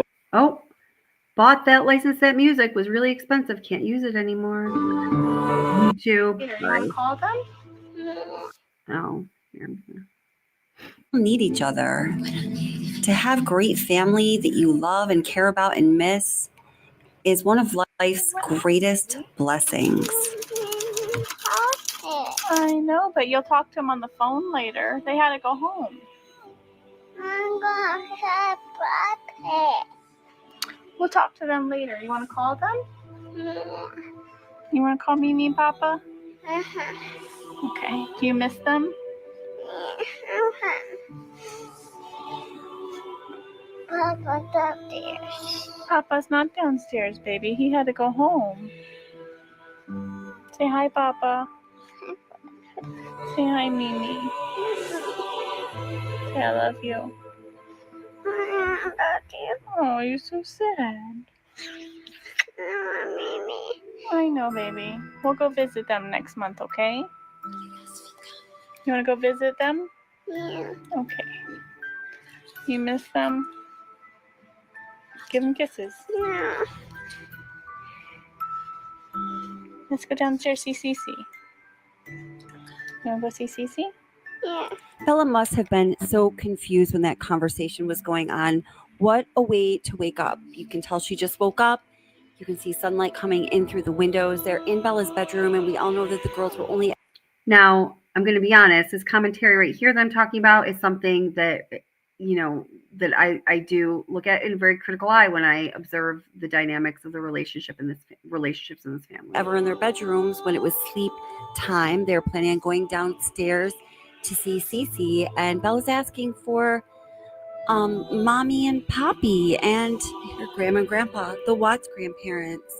And you can see the confusion on her face and the emotion that she's going through, and she's starting to understand that they're no longer there anymore, and it's all caught on camera. Have you guys seen this video? Did I ever release this video? I'm not sure if I did or not. If this looks familiar to you, let me know. There was a time when Bella Watts was happy. She was very happy. There clearly was a time when everybody in the Watts family was very happy. I love you, sweetheart. Clear changes we can observe in Bella's personality, in her speech, in her demeanor, in the way that she interacts with the world is reflective of the change that the entire Watts family was going through, and each person in that family was going through as they, in my opinion, were spiraling quickly into a state of absolute crisis that always carries the possibility of turning into a tragedy. And we are so sad that that is what happened here. The financial stress the Watts were experiencing and the pressure that Shanann put on herself to be something that she wanted to be, and the pressure that Chris felt to be exactly what he didn't want to be, it was just all too much of a burden for this family to bear. What was said explicitly by Chris Watts and several other people lets us know that always being on camera and always feeling the need to perform was one of the things at the center of chaos in the home. And the things that are said and the things that can be seen that are in the background reminds us that things are rarely as they appear to be. This video might just look like a cute family video where Chris is playing with his daughters and they're running around and just having a good time together. I just need to say really, oh, Nilda girl, you are so good. I don't know if you saw the beginning of this or if you read the Reddit post or something. There was a little bit of controversy about me saying, okay, we're not going to go down that road right now. And honestly, Nilda, it was because I was tired. You know, I was like kind of shaken about, you know, what happened. We were talking about, it was late. I knew I had to work. You know, I had a big day at work. I just didn't have the energy to. That's all really there was to it, Nilda. So I just want you to know that there's no need for you to apologize. So I'm so glad that you're here, because I was going to get a hold of you to make sure if you caught wind of any of that, that, you knew, you're all good. I love you, girl. You're good. But when you listen to what's really going on, Chris does not want to be part of this video. Celeste and Bella want to play, and Shanann wants him to show the world how energetic he is, because she's recording this video to show how well Thrive Plus Duo, the Duo Burn Patch, works, because it's supposed to give you energy. It's not going to work, baby. Too late. Oh, yeah? Cece, get on daddy. No. Let's do push-ups. Oh. Let's do push-ups. Bella says, let's do push-ups, Dad. Let's do push-ups, because over the years, it's my opinion that Bella learned that if she wants to be in good graces, she needs to perform for the camera. So you getting in Cora, front? you getting in front? You getting in front? We're doing push-ups. Come here, doing push-ups. You just do supervising? You good? All right. Cool. No purse, Cece. No Hold on to purse. daddy. Sarah, I don't think there's any such, hard data like you're talking about, but I've thought of this before. That would be a very, very worthwhile study. I would love to be able to do it myself, but I wouldn't have the time or funding right now to. But I hope someone else does, or maybe someday I will. I think that study definitely needs to be done. This is what Thrive Duo does. There you go. This is what Thrive Duo does to you. And that is the whole point of this recording. You guys, Was that see? Cece? Yes. Yeah. Guys, if you fall off, we're not going to do it anymore, okay? There you go. Read, because we're not really here to have fun. We're here to make Oh, there are Shananns around today in spades. They multiply like bunnies. Yes, absolutely. Yes. a commercial for Thrive Duo. Now you're down. I want to do that again. All right. You got to take a second for that? That's done. I can't hear a thing. You're still alive. Oh. Yeah, Amanda Kate, thank you for sharing that. I know that's very personal, but I'm glad you said so because, you know, this is just all these things you're describing, feeling, and I've been through things like that before in my life, absolutely. And, you know, people are impacted differently by it, but for a lot of people, the shame is almost debilitating and you feel less than. And Shanann was really fighting this battle on her own because she was trying to keep up those appearances and, you know, allow everybody to believe that she had it all together when she didn't, and nobody should be expected to. But for whatever reason, she had that expectation of herself, or at least she thought others had that expectation of her, and she wanted to live up to it. And what you're explaining here, it just compounded the immense stress and anxiety and guilt I'm sure she was living with every day, which is horrible. She did not deserve that. At the same time, the children did not deserve parents who were living in that state of mind. And again, they are the most vulnerable, you know, of all the people involved and really had no say in it. So at some point, this is where I always come full circle. It is the adult who has to face the challenges of life, you know, do the growing up that needs to be done in order to make the decisions that are going to care for those children and give them what they need to develop into happy, whole, secure people. And to me, that's where, you know, aside obviously from their lives being completely lost is the greatest tragedy. The secondary tragedy of this story is what I just stated. Oh, jeez. 100 miles an hour. We're gonna do it again. You're losing audience, Chris. Turn the camera around. Why don't you do pull-ups? No, I'm good. Gotta catch these two. I do need to say that the material covered in this video absolutely does not imply that Shanann Watts was in any way at fault for the horrible death that occurred for her and her children, Bella and Celeste, and her unborn baby, Nico. This video is exploring the complicated situation that happened, the family dynamics, and the confusing things that were going on behind the scenes, so to speak, that helped to shed some light on the entire situation. One of the remarkable ironies in this entire case is that Chris Watts himself, in his post-arrest and entering into prison interview on February 19th, 2019 with Tammy Lee Graham February 18th, 2019, get it right, what's the obsession?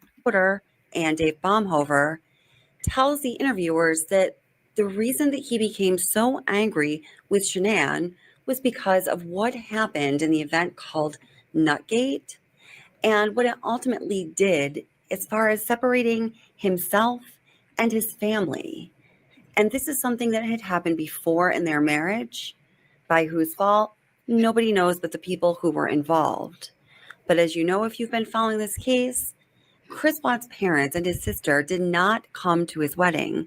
In fact, barely anybody he knew was at his wedding. Did Shanann ever say anything to you about their relationship? Voice of Nichol Atkinson. She was the last person known to see The week Shanann they were in alive. North Carolina, and I can show you text that she sent me. She said, I think it was the second or third week she was there, and there's posts all over Facebook about it too. She got in a fight with Chris's mom because she went to Chris's mom's house to visit, and I think her name's Cindy. The other grandkids were there and they were older. Cindy bought ice cream that has everything Cece's allergic to in it. So Shanann asked, and this is just hearsay, I don't know. Shanann asked Cindy, please do not give this to the other grandkids until I get Cece to bed because she's not going to understand and she cannot have it.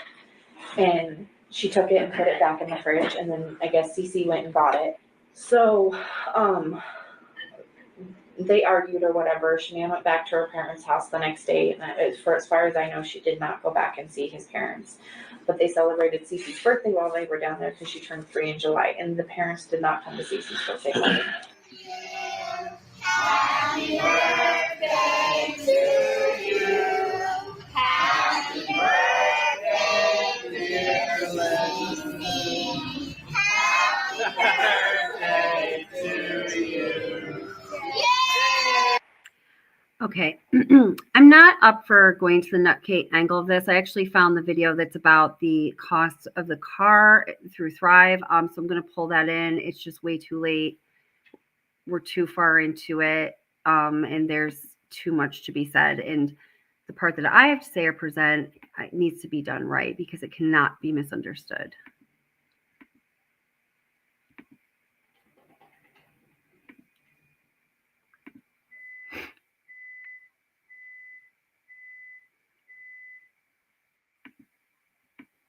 Let me just see where that part is in here.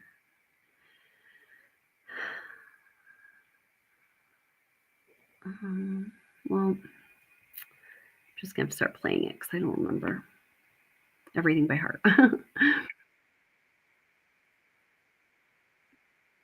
Oops.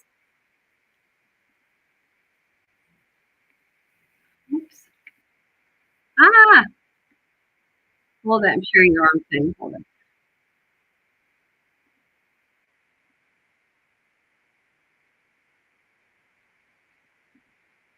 No.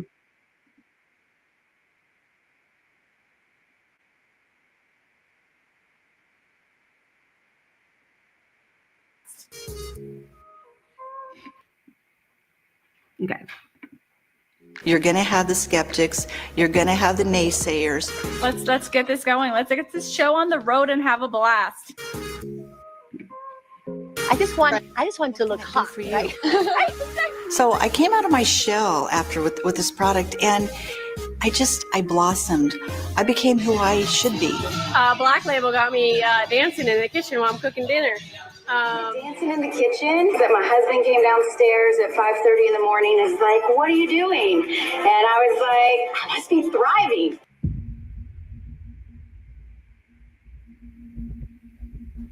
Lavelle, the company that rolled out the product line Thrive. Thrive is sold through a multi-level marketing structure that recruits people who can work from home. These people are called consultants, and the consultants sell the product for the company. The consultants You know use this stuff. I'm this going to move forward a bit. so-called business opportunity. But there's got to be a catch, right? What exactly gets people to say yes to this business opportunity? But before I get ahead of myself in telling you about the secret hook that multi-level marketing companies use to recruit people, let's determine if multi-level marketing companies are actually offering a business opportunity that is a viable business opportunity to most of the people who enroll as consultants. And although most multi-level marketing companies claim that you can start up your business with little to no upfront cost, we're going to take a look at the real cost of giving a shot to success in a multi-level marketing company in both financial terms and the real price most people pay that is far more precious than dollars, cents, or euros. So let's start by taking a look at the Lavelle Commission Plan. Now, these commission plans are very complicated, and I believe that is by design. Not everybody understands what they're looking at when they get into it. They just see some high potential earning dollars, and in my opinion, they think, hey, well, that's great. That's what I'm going to make. So awesome. Let's do this. So you see here, we have level 1, 2, 3, and 4 in the upper right-hand box, okay? And then in the lower box, the rectangular. This is so well said. Sub Rosa says lottery games are based on chance and not for investment purposes. Bravo. Very well said. And that's what this is. The box that spans across the entire page. We have levels 1, 2, 3, 4, 5, 6, 7, and 8. Okay. Now, if you look at the uni-level team commissions, now just stay with me. I'm going to explain all this, I promise. You'll see going across from left to right, it says P rank, promoter, 4K VIP, 12K VIP, and 40K VIP, 80K VIP, and 200K VIP. I just want to mention really quickly that the 200K VIP is the level that Shanann Watts was supposedly at. So you see, as you go from promoter to the 200K VIP, you're basically selling more volume. So when you see PV, that stands for personal volume. That's the volume of product that supposedly you're supposed to purchase to remain at that level. So it says 100 PV across the board. So each month, Lavelle wants you to spend $100 personally on yourself. Guys, no. I assure you that never happens, especially as people get up into the higher levels, okay? Then you're going to see QV. What that stands for is quality volume or quantitative volume. I've seen it 2 different ways depending on the MLM that you're talking about. So what that means is the total volume that you yourself and your team brings in monthly. Let's look at the 12K VIP column because that's when people start getting that sought after car bonus. Now, this is what brought me here to answer the question about the car bonus. So what the car bonus is, first of all, is it's $300 cash or $800 directly towards a lease per month. They give you a choice of a Tesla, a Lexus, a BMW, and some other expensive cars. Now, guys, the thing is, you have to stay at this level of selling each month to maintain your status within the company and also to maintain your car bonus. So if one month you dip below what the requirement is to get that car bonus, that $800 payment on your lease is on you. No help from Lavelle whatsoever, okay? So as we're looking at that 12K VIP level, we see it says 100 PV. So you're supposed to sell $100 yours or purchase $100 of products yourself, $100 personal volume. Then it says 12,000 QV. And underneath that, it says 7,200 QV. So the 12,000 is the minimum QV that yourself and your team must be bringing in per month. So that means yourself and your team must be selling $12,000 worth of products per month. Now it gets even more particular than that because the 7,200 is associated with a max strong leg QV. So what that means is you cannot sell all of your products through one strong leg. So picture, the pyramid scheme where there's the triangle, you're at the top ostensibly, and there's people beneath you, and then more people beneath the row that's beneath you, and more people beneath the row that's beneath them.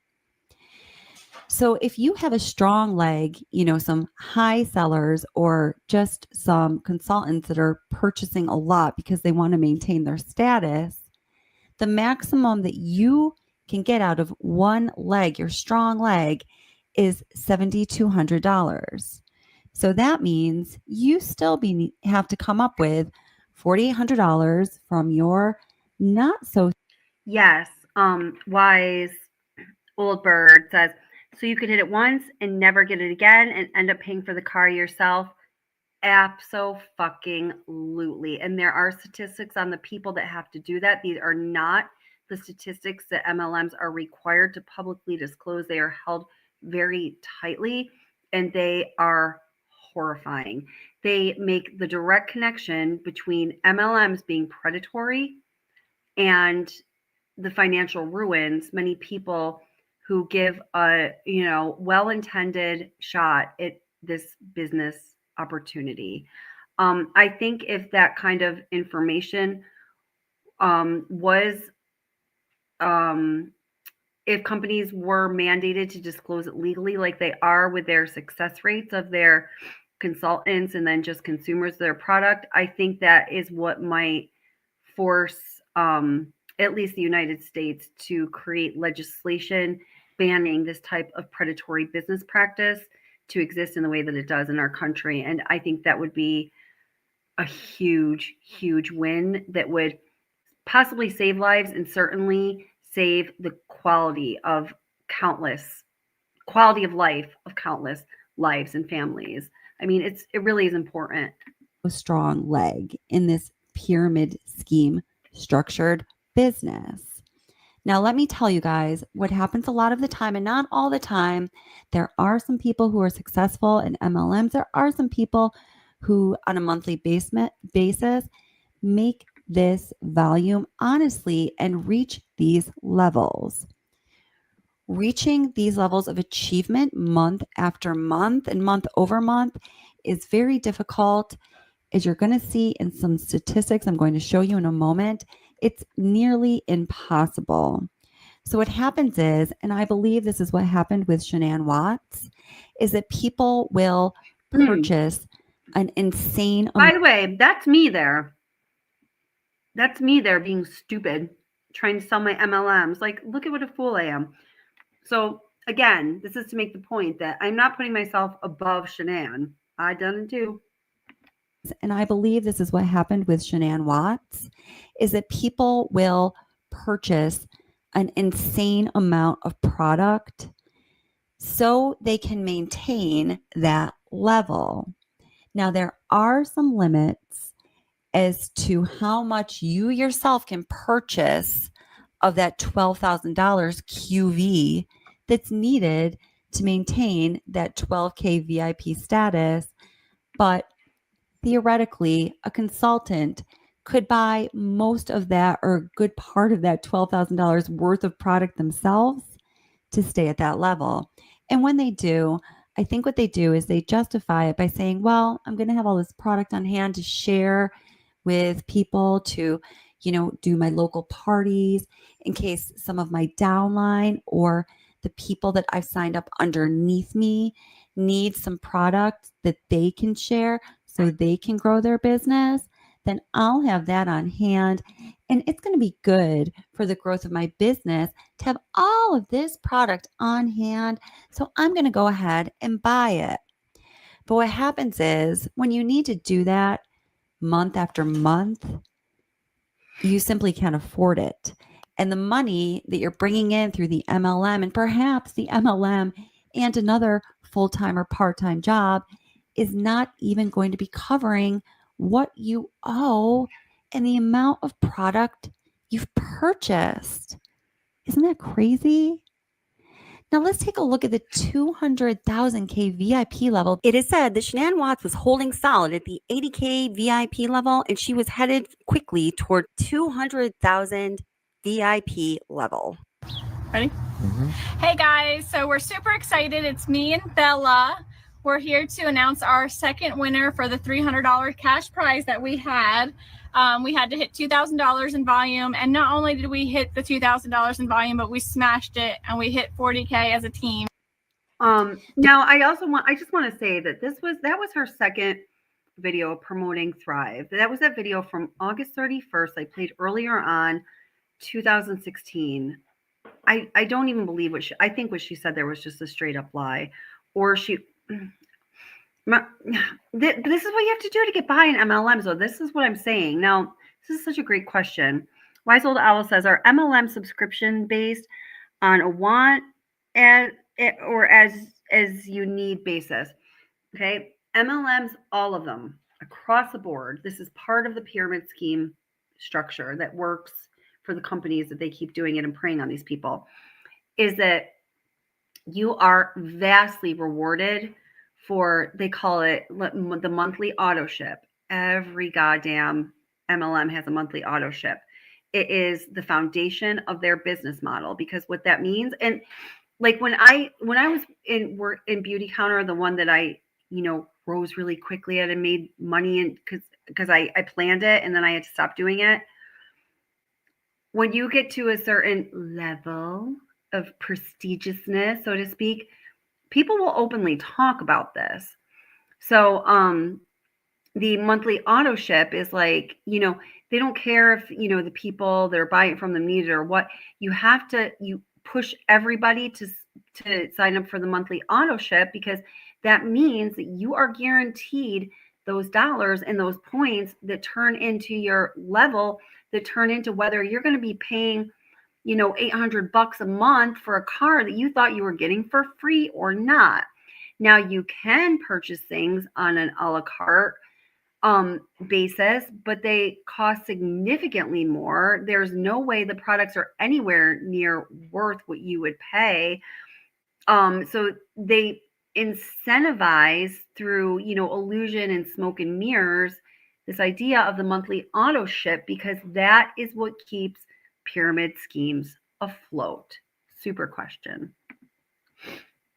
The requirement to be at that level is to bring in 200,000 QV. That's $200,000 worth of products sold through yourself and your team and their downlines. And we see the number $120,000. When you had no subscription, did they have like monthly? What was it, Kez? Would you either text me or just let me know which one you did? Underneath the $200,000. So that's the maximum that your strong leg can bring in.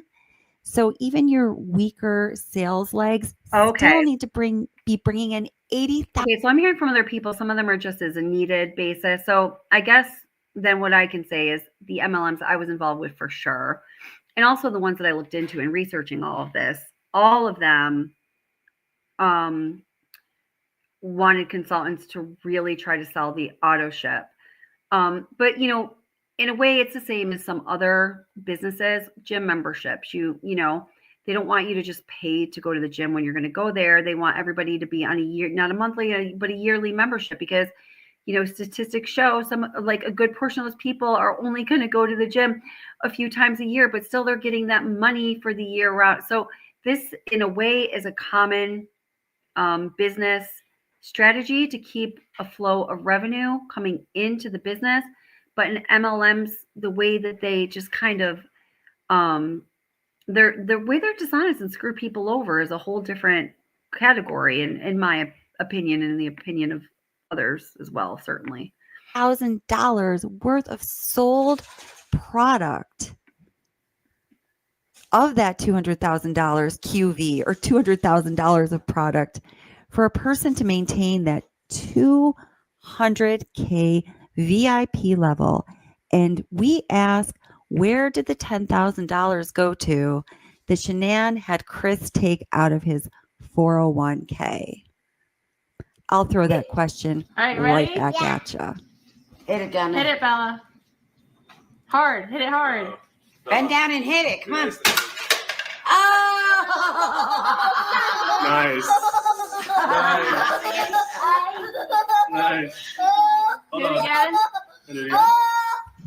You want to do it again? Now, I was watching the video where I didn't correct it. Shanann never claimed to be at 200,000K level. That picture was, after her death, like her family members and hair. I don't know. But anyway, but she was at the 80,000 level. She claimed to be at the 80,000 level. And those around her said that she was quickly moving towards a 200,000 VIP level. Whether it's true or not, I do not know. But listen, her being at the 80K VIP level, I mean, of course, it wasn't just her. Chris did spend money too. He spent some money on that skank, man, it was a large portion of their bankruptcy debt. No doubt. The question remains, exactly how many people of those who attempt success in an MLM actually reach any level of success? Let's take a look at the Lavelle. But so Kez here says with MLMs, it's the people under you who help you reach a target. And yes, that is true, but it's also, but the part of the problem is it's those fictitious people under you. Like I told you, I signed up my parents with their social security numbers with consultants under me. And guess what? Everybody else I worked with did the same thing with somebody like that they knew. Like, I mean, I told them I did it, it wasn't like, but so it's that, but it's also all the scheming and scamming, and then also investment or, evaporation of your own money that you need to, put up as a source of funding, or it's still not going to work. So yes, it is people under you, but that's only part of it, but if you think of really any business structure, if you think of, like any corporation, whether it be a bank or I don't know, like a Target, it is the people under you who get the people at the upper levels to be where they are at, and they keep the company moving. That in a way is always kind of inherent to any sort of business structure, right? But it's all of the dishonesty and the inflation and the withholding of information and the deregulation and the predatory nature of the MLMs that makes it especially damaging. Income disclosure form for the year 2020. So every MLM is required to publish an income disclosure form, and this is Lavelle's. So you'll see the top level is promoter, or at the top of the chart, the top row, it says promoter. Going down, it says 4K VIP, 12K VIP, 40K VIP, 80K VIP, and 200K VIP. So as you go down in the rows, you're going up, in the levels of success, potential success in Lavelle. So we see here that 94.7% of exactly. They're selling a dream and they tell you to sell a lifestyle and the product is secondary. That is exactly it. Wise Old Owl. Active or bird. Lavelle consultants selling Thrive are at the promoter level, and 75.6% of the total 100% of active Lavelle consultants are at that team building level. So when you're selling Thrive, you have two possibilities for income: just being an active promoter or consultant, and then being a team builder. It's like a plus. You get a little more, right? So 94.7% of consultants in Lavelle are at the promoter level, and they're making an average of 100. That's what I'm getting to here. And Nelda, I just saw you offered to come in. Ara did earlier. So listen, I'm going to do a live stream tomorrow night and we'll do Watts again. We'll kind of maybe continue this. And I would love for you guys to come up on panel. I'm going to open up panel. I'd actually like to have people planned. If you guys really would like to come on tomorrow, email me and I'll put like together something. But it's just, this has been going on for so long and it's like 2:30 here. I do have to go to bed soon. So that's the only reason I'm not going to say, oh yeah, come up right now or else I totally will. But how about tomorrow night? month You by guys all down for for you. that? 40 kVA. That's like the Delphi verdict comes back tomorrow, but I don't think it will. I don't think it's going to come back on a half day Sunday or Saturday. I mean, a little more favorable. Guys, please hit like. Is $340,000 yet? They were on the verge of declaring bankruptcy a year. Pretty good, but again, guys, it's about. I'm sharing. I'm just telling my story. This is what it's done for me. VIP, remember, means that you're. This is what they all. It's all scripted. Your strongest side can only sell so much. And I have to say, I saw some of you talking about Mary Kay. Mary Kay is like an animal of its own. I think Mary Kay is an outlier as compared to other MLM companies. I really do. Due to, just like Suspicious said, the insane, the animalistic, obsessive loyalty of the customers. I mean, everyone I know who purchases Mary Kay, they will not wear any other makeup, period, or face, whatever it is, face products. Yeah, and when Beauty Counter was that MLM the last one I did that I decided I was going to be successful and then quit, I think Mary Kay was the biggest competitor, and Beauty Counter was like this, like cutting edge, like nuanced, new style, like, I don't know, like beauty product company. And Mary Kay's been around forever, but they've got some special sauce in Mary Kay. Why you want to make this work? I'm not selling the product. I'm sharing. I'm just telling my story. This is what it's done for me. What can it do for you? So 1.5% of Lavelle consultants are at that 12K VIP level, and 6.7% are at the 12K team building level. So they're making an average of about $20,000 a year. Now, once we go up to that 40K VIP level, we see only 0.3% of consultants in Lavelle are at the active 40K VIP level, and 1.3% are at the 40K VIP level and they're team building. It's a very small percent. So they're making about $50,000 a year. Pretty good. But again, guys, it's less than 1% of all consultants in Lavelle. At the 80K VIP level, and that is a level that it is said Shanann Watts was holding steady at. 0.2% of active consultants have reached that, and 0.8% of consultants are team building at that level. So they're making a good income, $95,000 a year. But that is a small fraction of a percent of the consultants that go for success in this company. And this lends to the very important question. If Shanann Watts was indeed at the 80K VIP level and was making $95,000 a year, what's up with the bankruptcy documents that have been made public and her income being declared at, well, a heck of a lot less than $95,000. And that 200K VIP level, the level that Shanann Watts said that she was very close to reaching. Oh, she said she was very close to reaching. That's right. So I remember, I'm just going to end playing the end of this video I started playing earlier. It ended with my introduction to bribing Celeste and Bella with McDonald's to get them to sit through the Thrive taste testing videos. And it's true. It's right here, proof positive. And oh God, I gotten so much crap for these videos. I almost hesitate to play it, but it's at the very end of a really long live stream. But all the purpose of sharing this is just to show you what a hoax it all is and the lengths people go to try to keep the hoax going, with the only motivation being recovering, and ideally, for them, then, over top of that, making money that they need through this company that never provided them a chance, but promised them everything. So that's the whole point of the McDonald's expose here. And then we're going to close out and we'll pick this up tomorrow. Manda K about the, I will look for it. If you happen to have it and like, you know, I like sent form, if you would send that to me and I will check this like probably tomorrow. I would love to read it. I'm honestly not sure if I got it. And I'm so sorry. I don't mean to be a jerk like that. I just get so backed up with emails from the channel. Rolled out that flavor of product in 2018. Message here, but hopefully it makes more sense in this greater context. This is a video where the girls are, as I think it is fairly obvious, but I definitely believe, are being bribed with McDonald's to act like they like these Probars.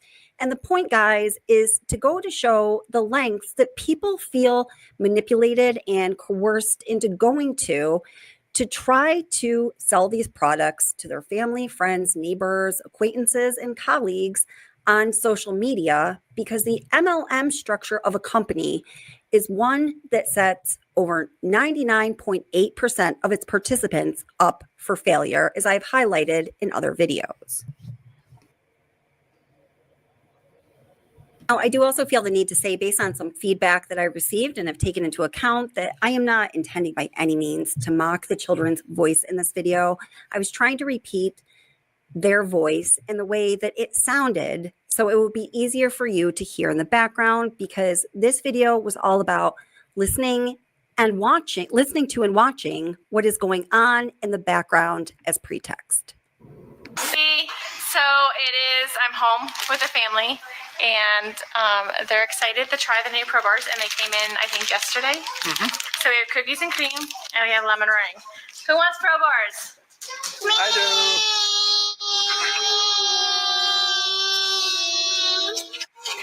All right, so who do you guys want, lemon meringue first, or do you want cookies and cream? Cookies. Cookies? I want that. You want the lemon meringue? All right, since I have this one open, let's try this one first, okay? Cookies and cream. And Daddy's gonna try it too. Yeah. Both? Yes, so everyone's gonna try Chris Cup cookies and cream. All right, Bella gets cookies and cream, Cece gets cookies and cream. Ready? Ready? Set. You're the taste testers. Yummy. Is it yummy? What's it taste like? Chocolate. Chocolate. What else? It tastes like smelly feet, Mom. Can I spit it out to Dieter? Which she's going to do in a minute. Watermelon. Watermelon.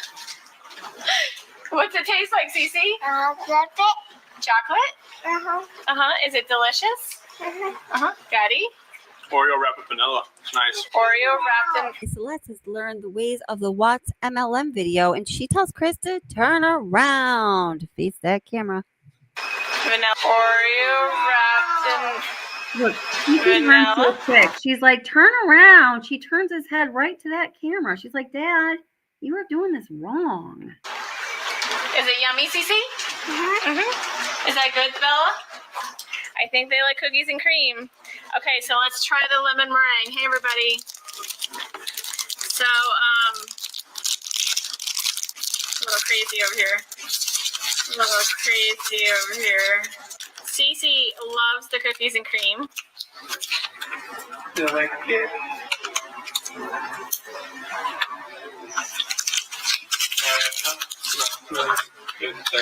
Cece must have answered no when Chris said, do you like it? Because right after listen, he assures her, I got 2 of those ice cream cake things.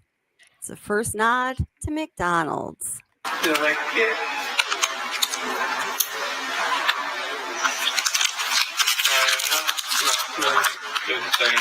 Don't mind me. It's been a long travel day yesterday. Been cleaning,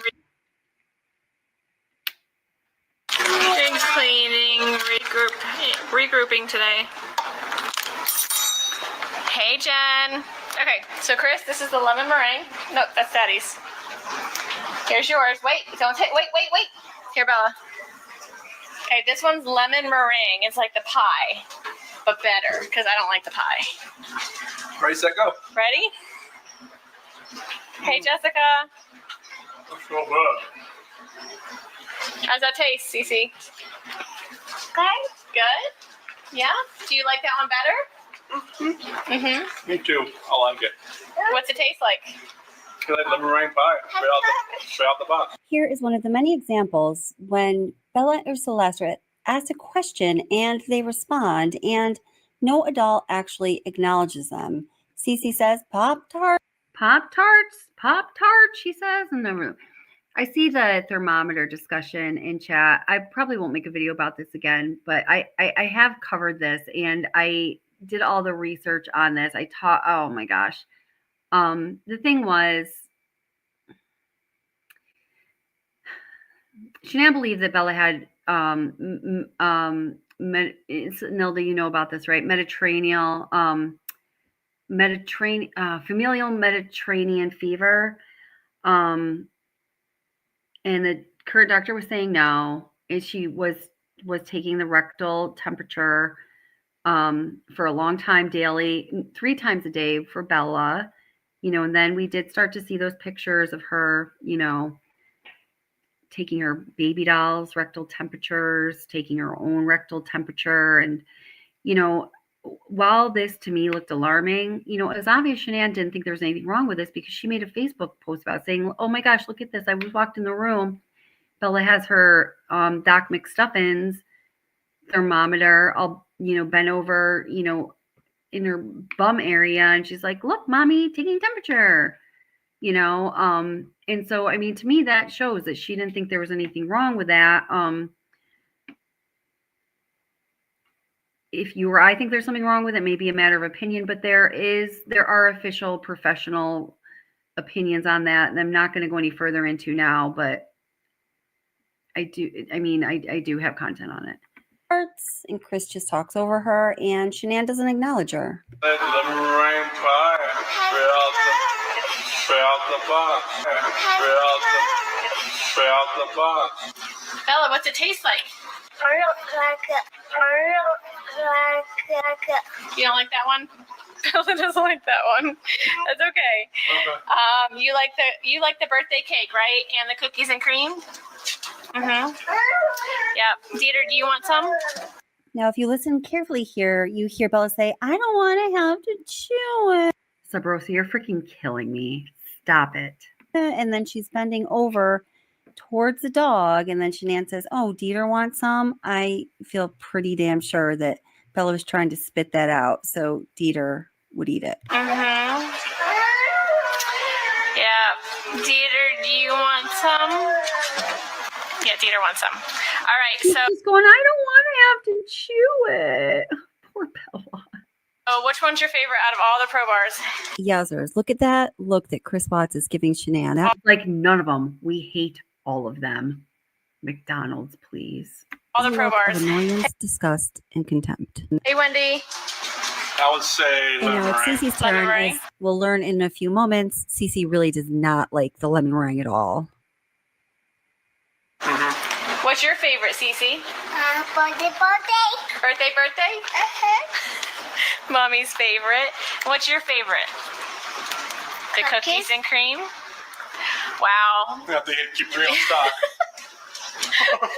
It's a good thing. How do I turn this around? It's a good thing that I have all 3 of the favorites in the house. Cinnamon rolls were sold out of it here at the house. When mom is off and busy with the camera elsewhere, Bella feels free to say loudly, I don't like it. Sold out of it here at the house. Sold out of it here at the house.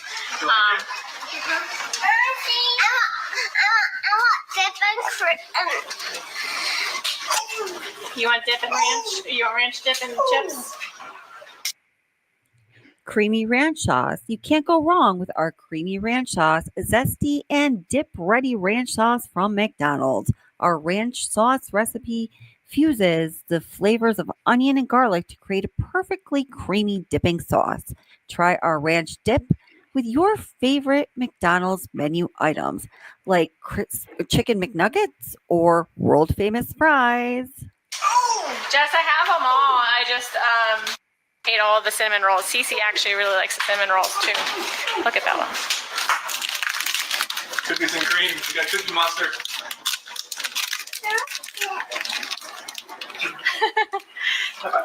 I'm guessing you like it, kiddo. You like it? You want the lemon meringue, Cece? Not sure you like that one. Daddy will finish.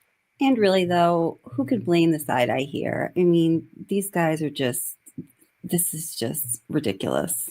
All right, you guys. So that's our family.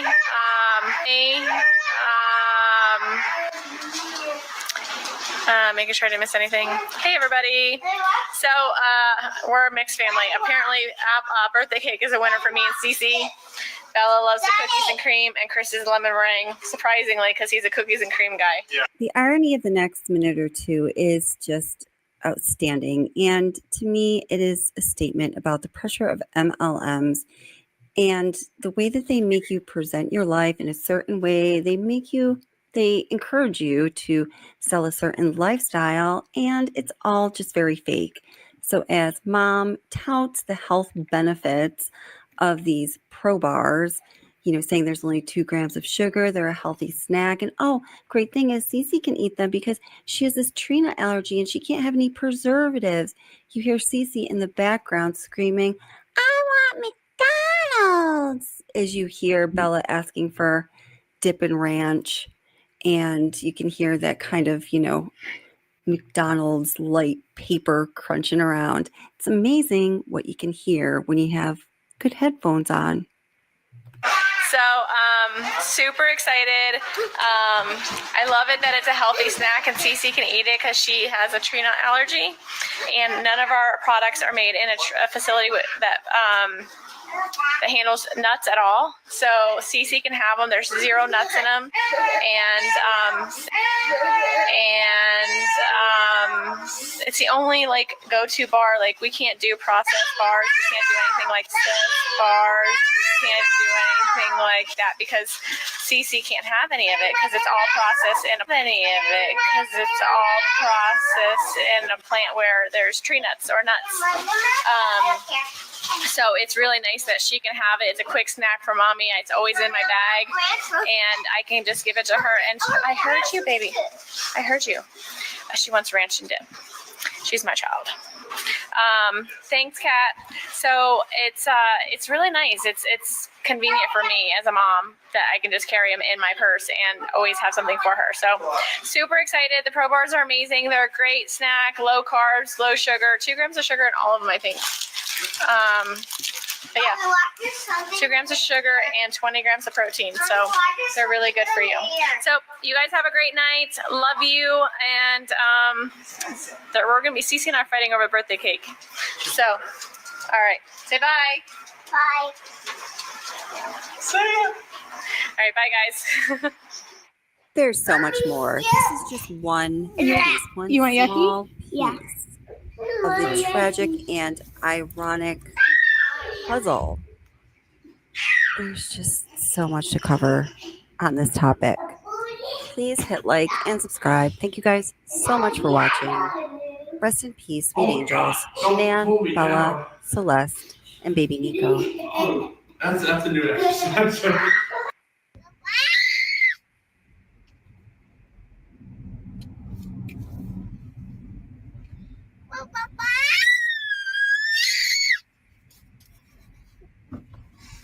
You wonder why I need Thrive. That kid right there.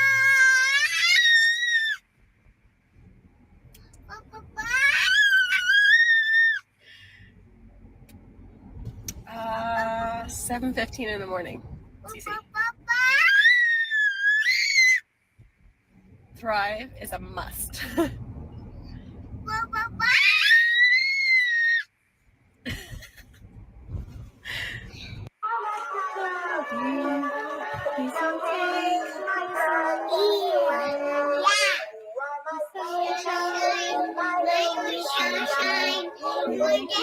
Welcome to Watch the Obsession, a channel that respects both victim families. We ask that you do the same in chat and in your comments. Low carbs, low sugar. I think Shanann looks beautiful here too. I don't know what it is about her that she just looks. I just think that I think she looks really stunning in this particular video. Hey Sherry, thank you so much for the super chat earlier. I was talking about you, asking about you earlier, and I'm glad. Are you feeling okay? Thank you for being here. Oh, hey, Real Killers, how you doing? I haven't seen you in a while. Welcome. Do you guys, have you checked out Real Killers channel? He does some Watts content. He has some experience in the prison that Chris Watts is being held in right now, right? And it's a great channel. Check it out if you have not been there yet, but maybe y'all have. It's very nice to see you. Would you email? Do you guys still want? Do you want to do a collaboration sometime? I know you're taking some time off, but if you would like to, I have a few ideas, and I'd be very interested. Real Killers. Yeah. So.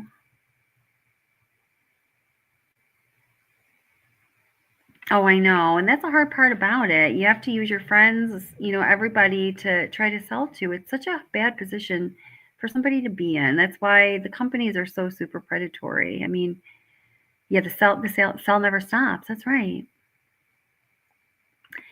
YouTube sucks at alerts. I'm sorry. Wish, they would they're supposed to do that for your channel too. They're not really living up to their end of the bargain on a couple ends there. So, oh my gosh, it is so late. That went so much longer than I intended to. But it was great seeing all you guys and chatting. And so I'm going to do a live stream again tomorrow. We'll just pick up where we went off. So if you want to come on panel, please do email me. Here's my email. Oh, thank you so much for the super chat, Sub Rosa. I appreciate you. Sub Rosa says, thank you, Kelly and friends. Thank you for being here.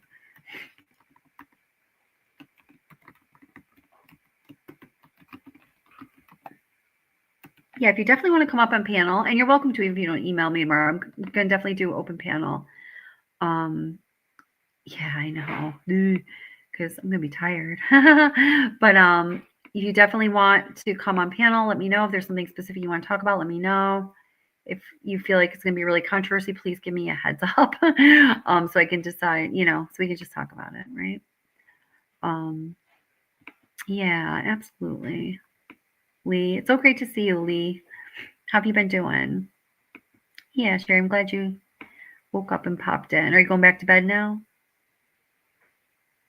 You're feeling better? Good.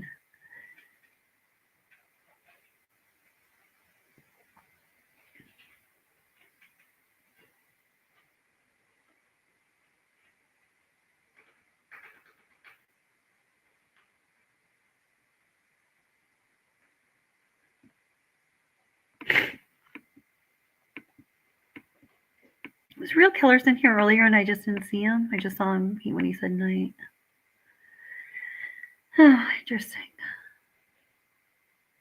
Interesting stuff. Thank you guys for being here. You guys all have such great stuff to contribute to the conversation. I'm so grateful for all of you. Seriously, very much, really and truly.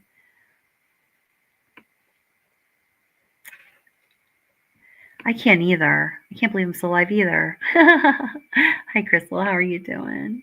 6 more. Yeah, right. Oh. All right, guys. I'm just going to end it because I do have to go to bed. I'm tired. I'm freaking tired. Gosh, wow. I got to work at 7:30 this morning. It's been a long day. Yeah, it has.